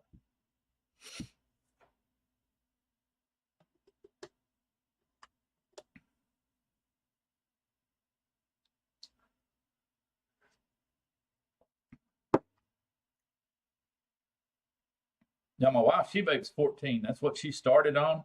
That's what fit her when she started, because it satisfied her as far as her nick requirements, and she didn't cough. So she has never varied from that. When I mix her juice, it's 14 freebase, and she does mouth to lung, and she's just happy as she can be. And anytime she tries to vape one of my devices, she coughs like there's no tomorrow. You can tell it hits her throat bad, and but I've been doing this so long, the nerves are gone, I guess. What can I say?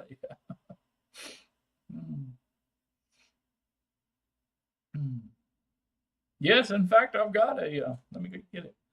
I really like it for a couple of reasons.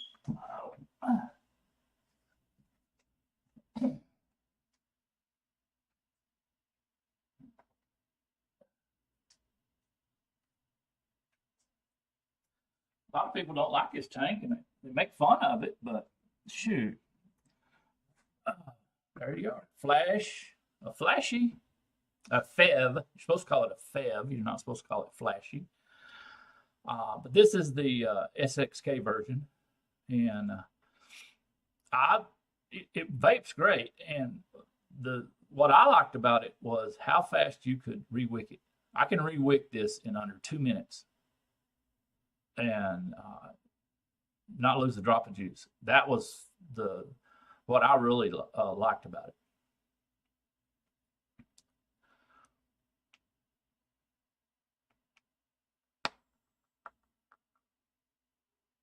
It vapes really good.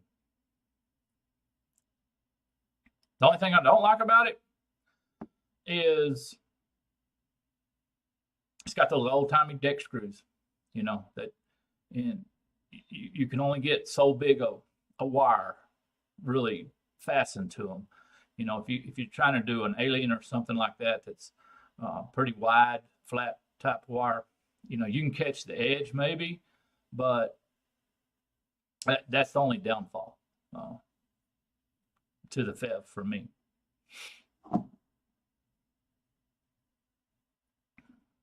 But yeah, this was I think it's the 4.51 is what this one is. I got it off 3F. But yeah, I really like it. Now, it doesn't come with the one I got only came, I think, with one set of airflow pins, but they're just fine for basically a restricted direct lung. They fit me well. I hadn't had a need to buy any more different one. And it may come with more. I got a review for it on my channel. Go check it out.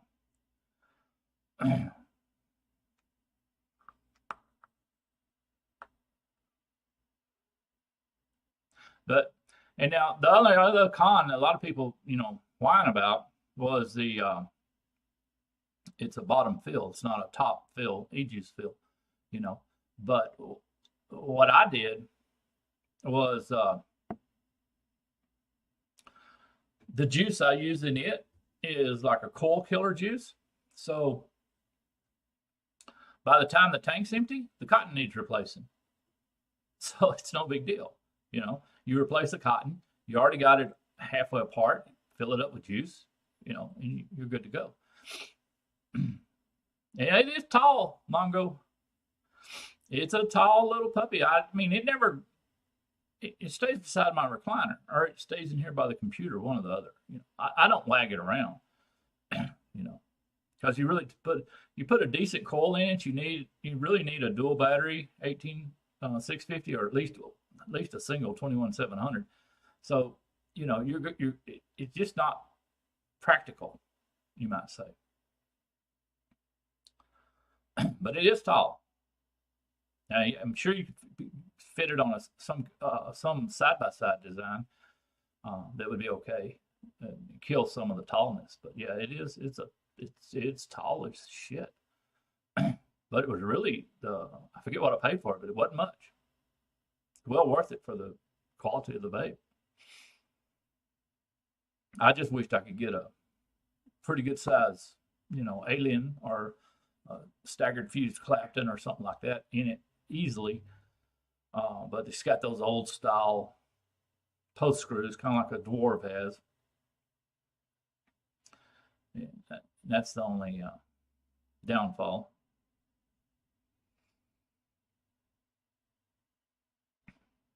Yeah, some of that juice maker, that's what I say. A lot of my juices are coil killers.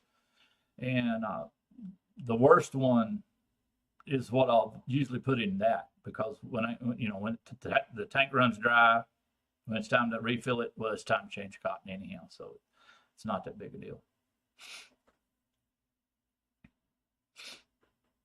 But yeah, if you're interested, check out my video. I'm pretty sure this is the SXK model. I'm sure. I don't think it's the Y model. You had a choice, and I think when I ordered it, they were out of one of them. But either one of those, I've got clones from both those companies, and they seem to be just fine.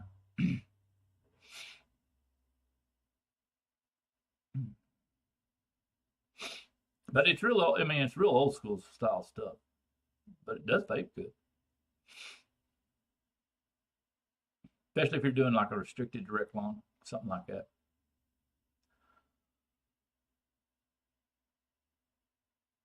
And if I remember right from the video, one of the things I liked about it was you could, because it's the side airflow and they stick in pretty good ways, you could really play with your coil as far as where they hit on the bottom or directly on the side, or maybe a little bit on the top, or just wherever you wanted. You could really play around with that.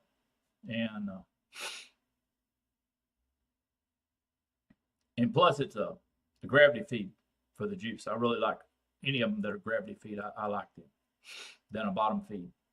To me, it's a better vape. To me, it's a little more saturated. Not just me, but that was the reason I bought this. That was the reason I got this Squaper Rise, because it's gravity feed. And to me, they saturate the wick a little better. You know, almost to the point of flooding. That's kind of where I like my wick.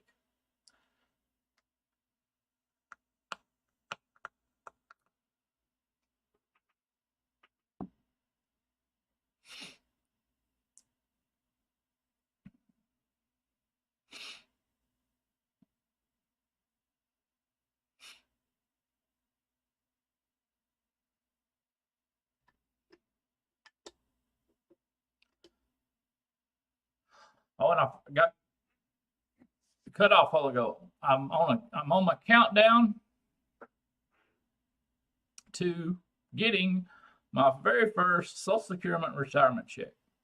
I've got like 70 days to go, and hopefully I filled out all the stuff, and they said they approved it. Of course, dealing with the government, that means about as much worth as a dog turd, but they claim they approved it, so we're on the countdown to getting our very first one. And let's see, you want my 3 favorites? Well, that's really hard. I'll tell you what, my as far as MTLs now, I guess my favorite at the moment is this K-Fun X. That's my favorite. And straight out of the box, I would say I've got a couple of. Let's see, there's one in there by the recliner right now. Straight out of the box is Mike Bates' little, what do they call it? It's an MTL tank by Mike Bates. What's it called? Solo or something? What the hell is it called? Yeah, 2 of the damn things.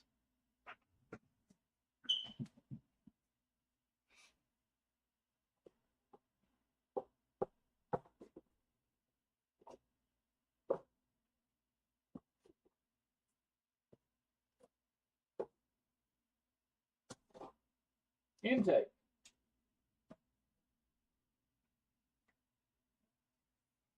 Yeah, the intake MTL by Mike Bates. That had to be kind of my second. As far as being as straight out of the box, you're not having to jack with it, drill on it, or anything along that line. And you know, then I don't know what the third one would be. I guess maybe as far as quality and all, even though I've got 3 of the damn things, but I'm not vaping one at the moment, would be the Aries 2. Not the Aries 1, but the Aries 2. But you got to put a pretty decent coil in those.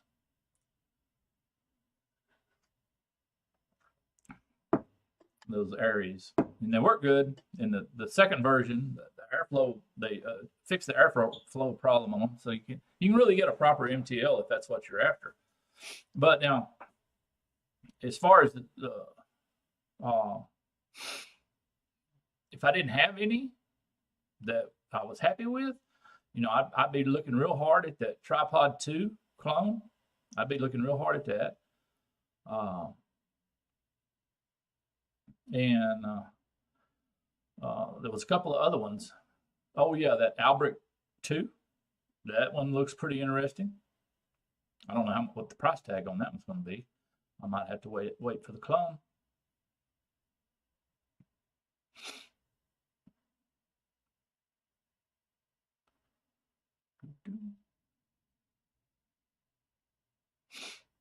Yeah, the K-Fun lights.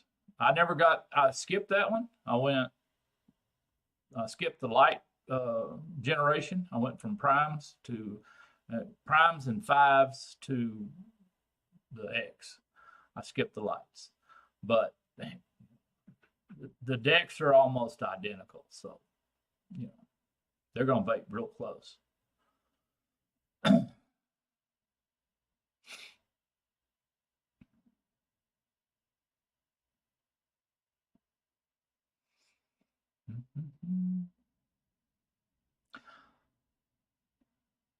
Now, Mick, is that the 1 or the 2? I've heard better things about the version 2.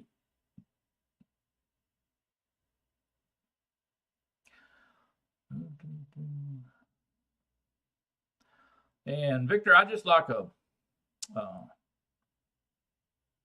good coffee, you might say.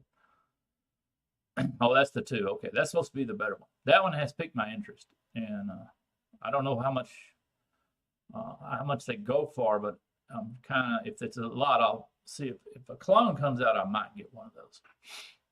But yeah, I just like good high quality coffee, and I buy the whole beans. Got a good cone grinder. I don't have a weed whacker coffee grinder. I got a good adjustable cone grinder, and every now and then there's a guy that comes to our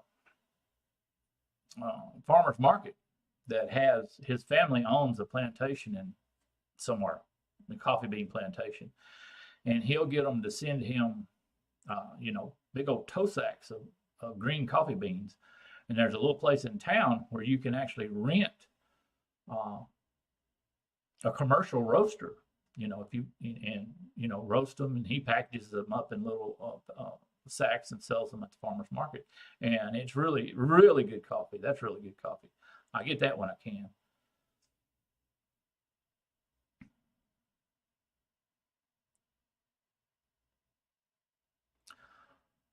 All right, Mick, come on back next time. We enjoyed having you.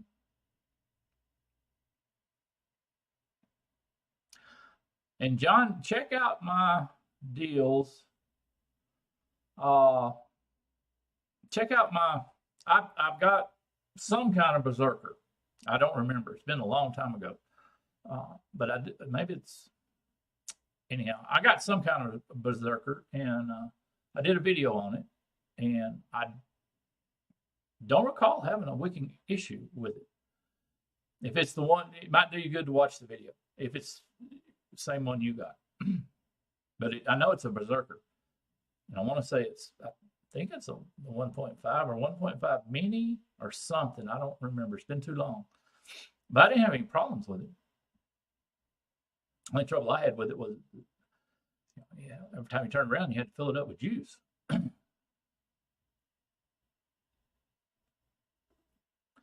Well, that don't sound too bad a price. I don't know what that converts over to in US dollars, but that don't sound too bad if for an authentic.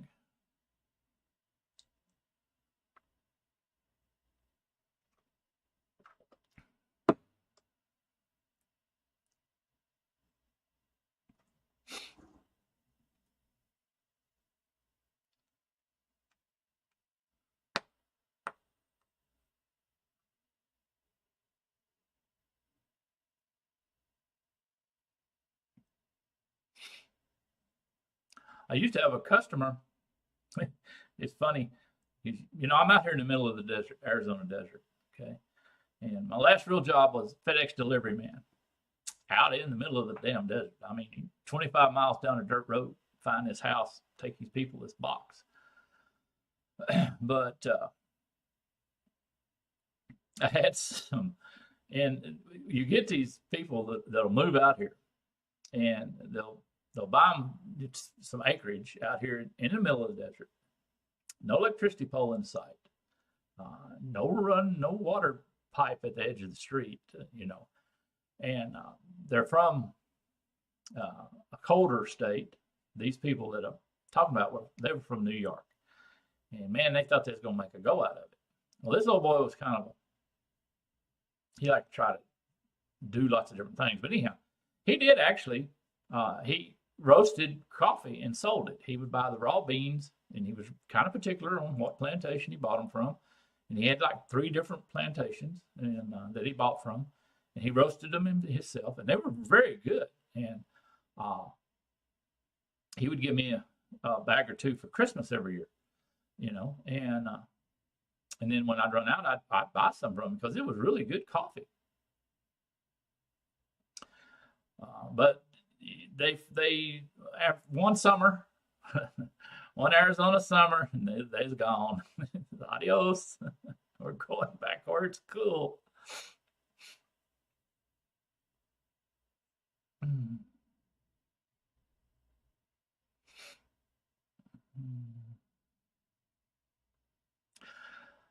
Yeah, John, you're gonna there. I've got a couple of the Z1 side by sides, and yeah, I run into that same issue. And the issue I run into more because most of mine are a 24. Like here's one of them. You know, a 24 will fit on here, and you got a little bit on this one. You got a little bit of room for airflow to get around. But the issue you run into on I run into more is being able to refill the damn thing. You know, because it's like this uh, uh, this K-Fun X or those Anakin slides. If it just doesn't happen to tighten down just right, you can't slide the top over. You know, you got to unloosen it. It's not that big a deal either, really. You just turn it a little bit and then you can slide it over and refill it, tighten it back up. But yeah, that is an issue with the side by sides.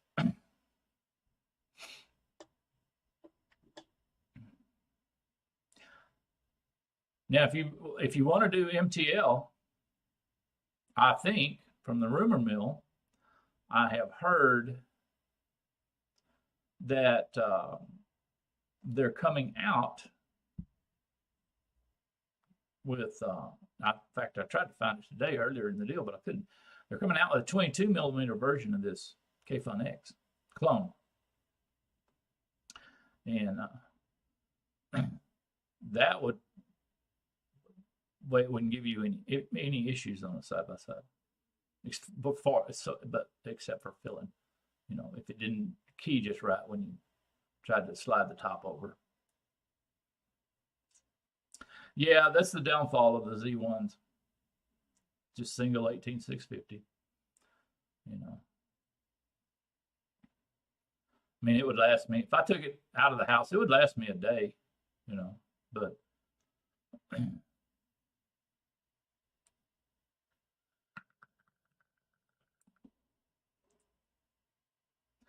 they're just good little beater mod, I guess. They're real simple. I mean, they got wattage, I think, and that's it.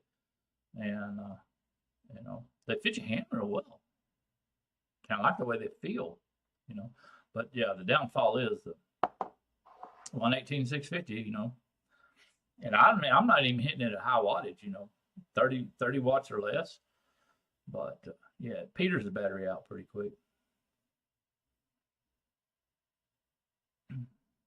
No, John, this one is not that bad.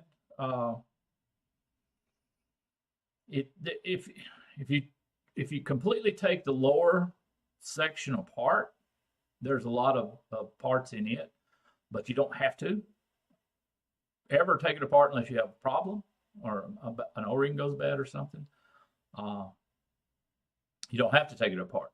So your normal take apart, you unscrew the deck. You know, the deck comes out just like any of the rest of them. You know, change your coil, change your wick, and put it back together. Then the top has the sliding deal on top to fill it, but it doesn't come apart. You know, unless you go to the trouble of taking it apart.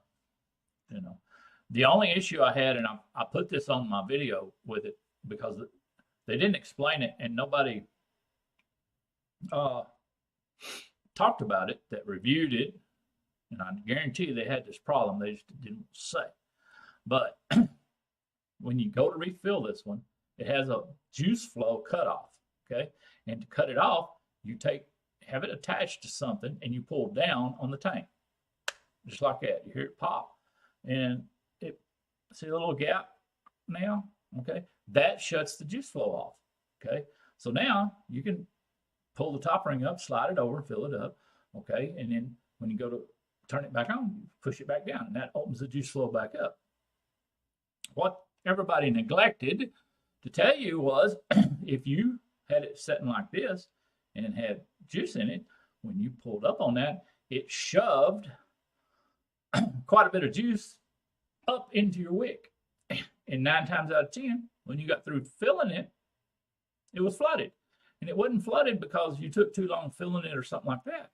It was flooded because you had physically pumped a whole bunch of juice up into your wick. Nobody ever explained that. But all you do, turn it upside down so you got air up here, open it up, close your juice flow, then do your refill, okay, and then close it back. Problem solved. And I've had people tell me, well, yeah, that's the way you're supposed to do it. Well, that's neat, but all these high dollar reviewers failed to mention that.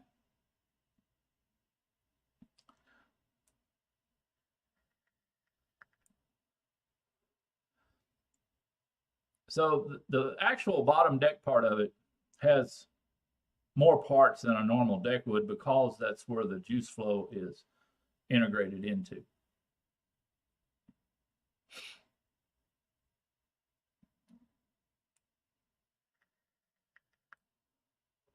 But it's nothing like it. What was it, K-Fun 4 that had just 5 dozen parts? It's nothing like that. It's got a few more parts. I don't even know if it has more actual parts than a Prime. Probably close, but not too many. And you don't have to jack with them. To take it apart and clean it, unscrew the deck, open the top, just open it, and throw it in the ultrasonic cleaner, wash it out, whatever you want to do. Unless you have a problem, you don't remember how to take none of the rest of that stuff apart.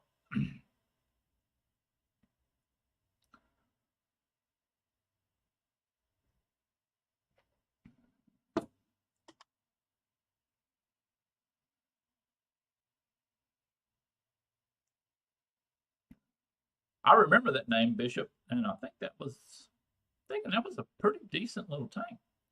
I don't have one. I don't think. You get too many, you lose track. I tell you. I don't think I have a Bishop or even a clone of a Bishop. I don't think, but I do remember that name, and I'm thinking it was a fairly decent little tank.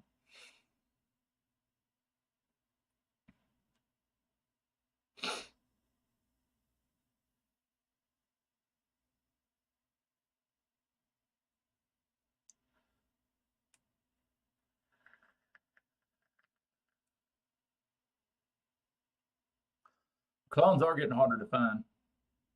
You can still get them, find them in certain places, but they're not as hot and heavy as they used to be.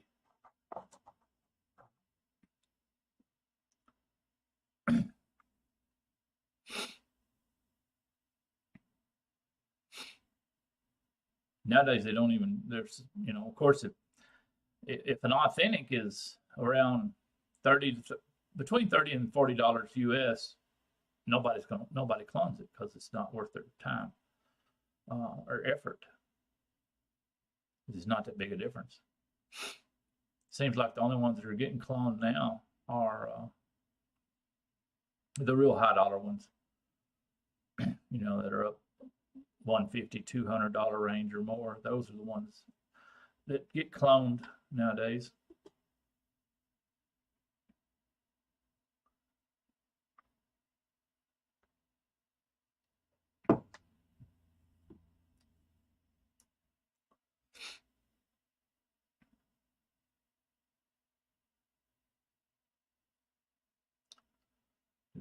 Well, somewhere along the line we dropped a frame every now and then, but our internet's still better than it used to be.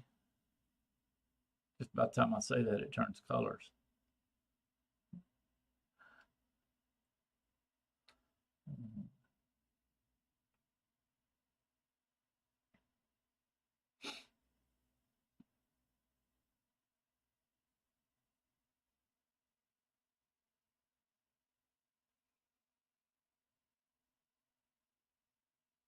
Well, I tell you what, folks, we have rambled for 2 hours now, and luckily our camera didn't crash, our software didn't crash. So I think we're gonna shut her off for today. And thanks to everybody that came into chat. Thanks for everybody that's watching. Thanks for everybody. Thanks to everybody that watches the replay. And remember, you can always comment on the replay. And I treat it just like a comment on a normal video. And I think we had I didn't ever look, but just from keeping an eye on the chat, I think we had a record number of people coming in chat today. I think we had more than we ever had before. That's always neat. I tell people, everybody that has a hesitant about doing a live show, and they all, well, oh, I don't have any content. I don't have any content, and I said, well, just get you a little bit of content, and then just have a conversation with your people in chat. It's really easy, and it's not hard, and just have a conversation with the people in chat, and they'll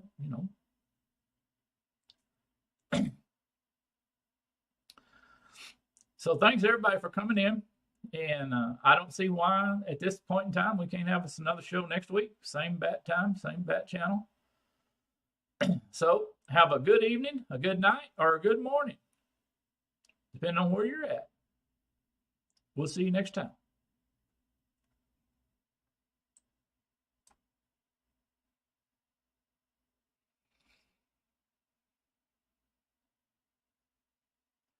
Now, Ben, I'll tell you before I leave right quick, I don't know what options you have, but AliExpress is,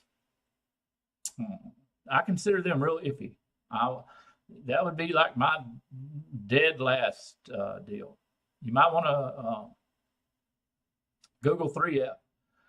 That's where I'm getting my stuff since Fastech shut down.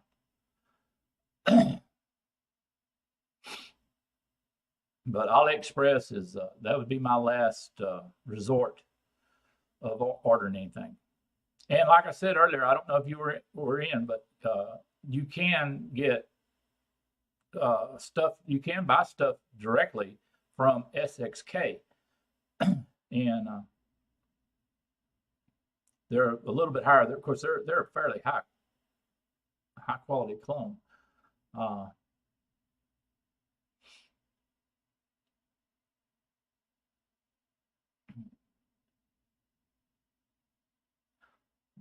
Now, I'll tell you one other thing you might try, Ben, just right quick.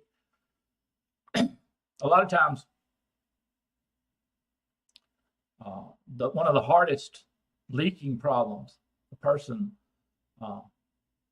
that's hardest to find is if you have a vacuum leak up here at the top where your fill deal is. And, a lot of people want to instantly blame it on your wick. You've got too much, you ain't got enough cotton, this, that, and other, you don't have it close enough to here or that.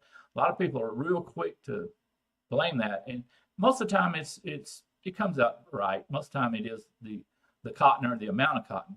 But when you get a little vacuum leak up here, it's not enough to leak juice, okay?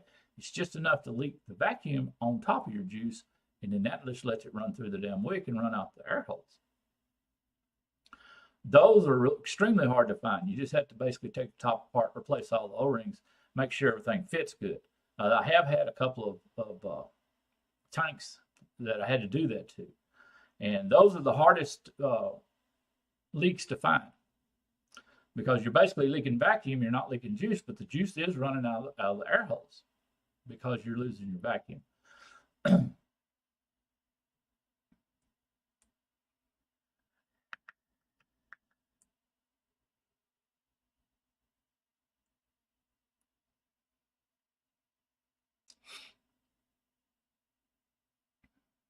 Well, I would think if AliExpress shipped to you that, well, I'd say that. But yeah, give 3F a try. See if they'll ship to you. Or go straight to SXK and see if they'll ship to you. Because I'm sure SXK is coming straight, well, either one of them is coming straight out of China, like AliExpress.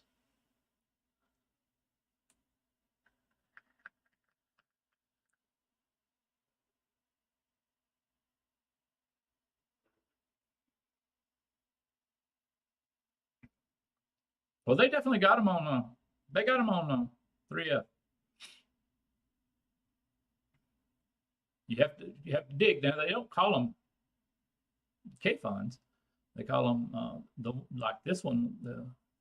If you looked it up, it was KFX or KF10, the number 10, or something along that line. They didn't say K-fund. You know, you had to hunt. Yeah, KF style. Yeah. And I don't even think they say that on that 22 millimeter I was looking at. I think they said KA style. They didn't even say KF no more. But by looking at it, you could tell it was basically a K-Fun X design. Yeah.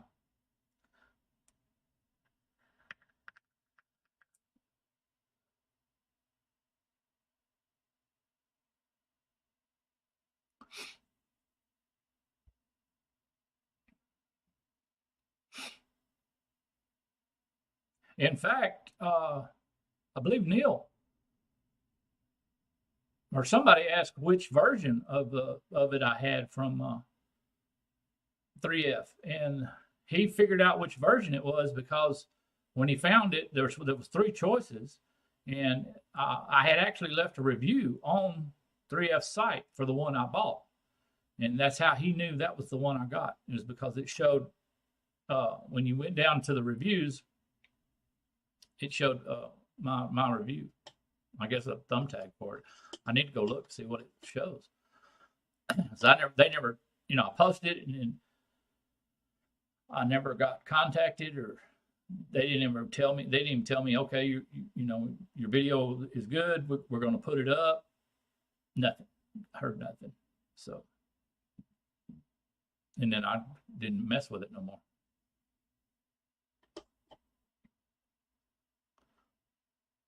Yeah, 2F. I've never ordered from 2F. I don't think. If it has, been forever.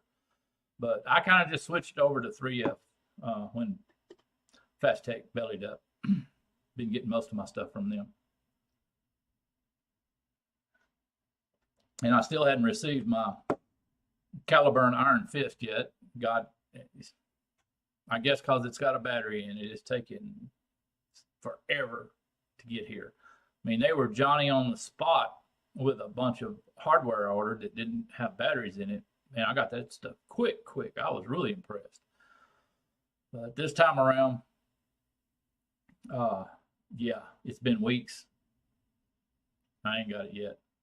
I guess because there's a battery in it. It has to go a different route. I can remember from Fast Tech, if you ordered something with a battery, it took forever and a day. Now, Ben, check to see if that's the millimeter on it, because the normal ones were 24, but the one I saw one just the other day that was a 22, same design, as far as I could tell, but it was 22 millimeter tank.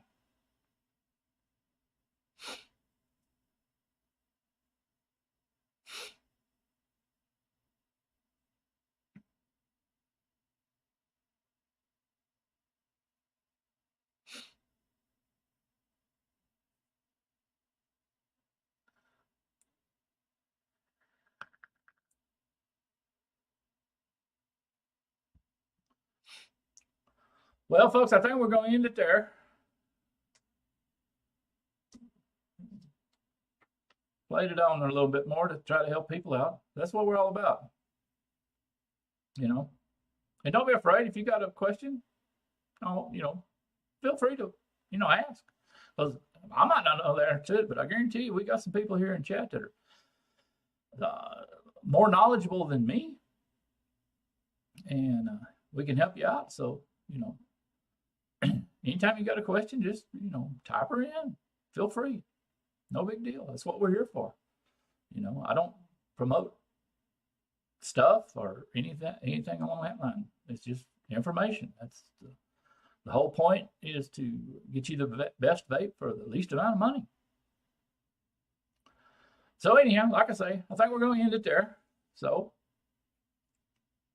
next week, same bat time, same bat channel. Thanks everybody for coming in.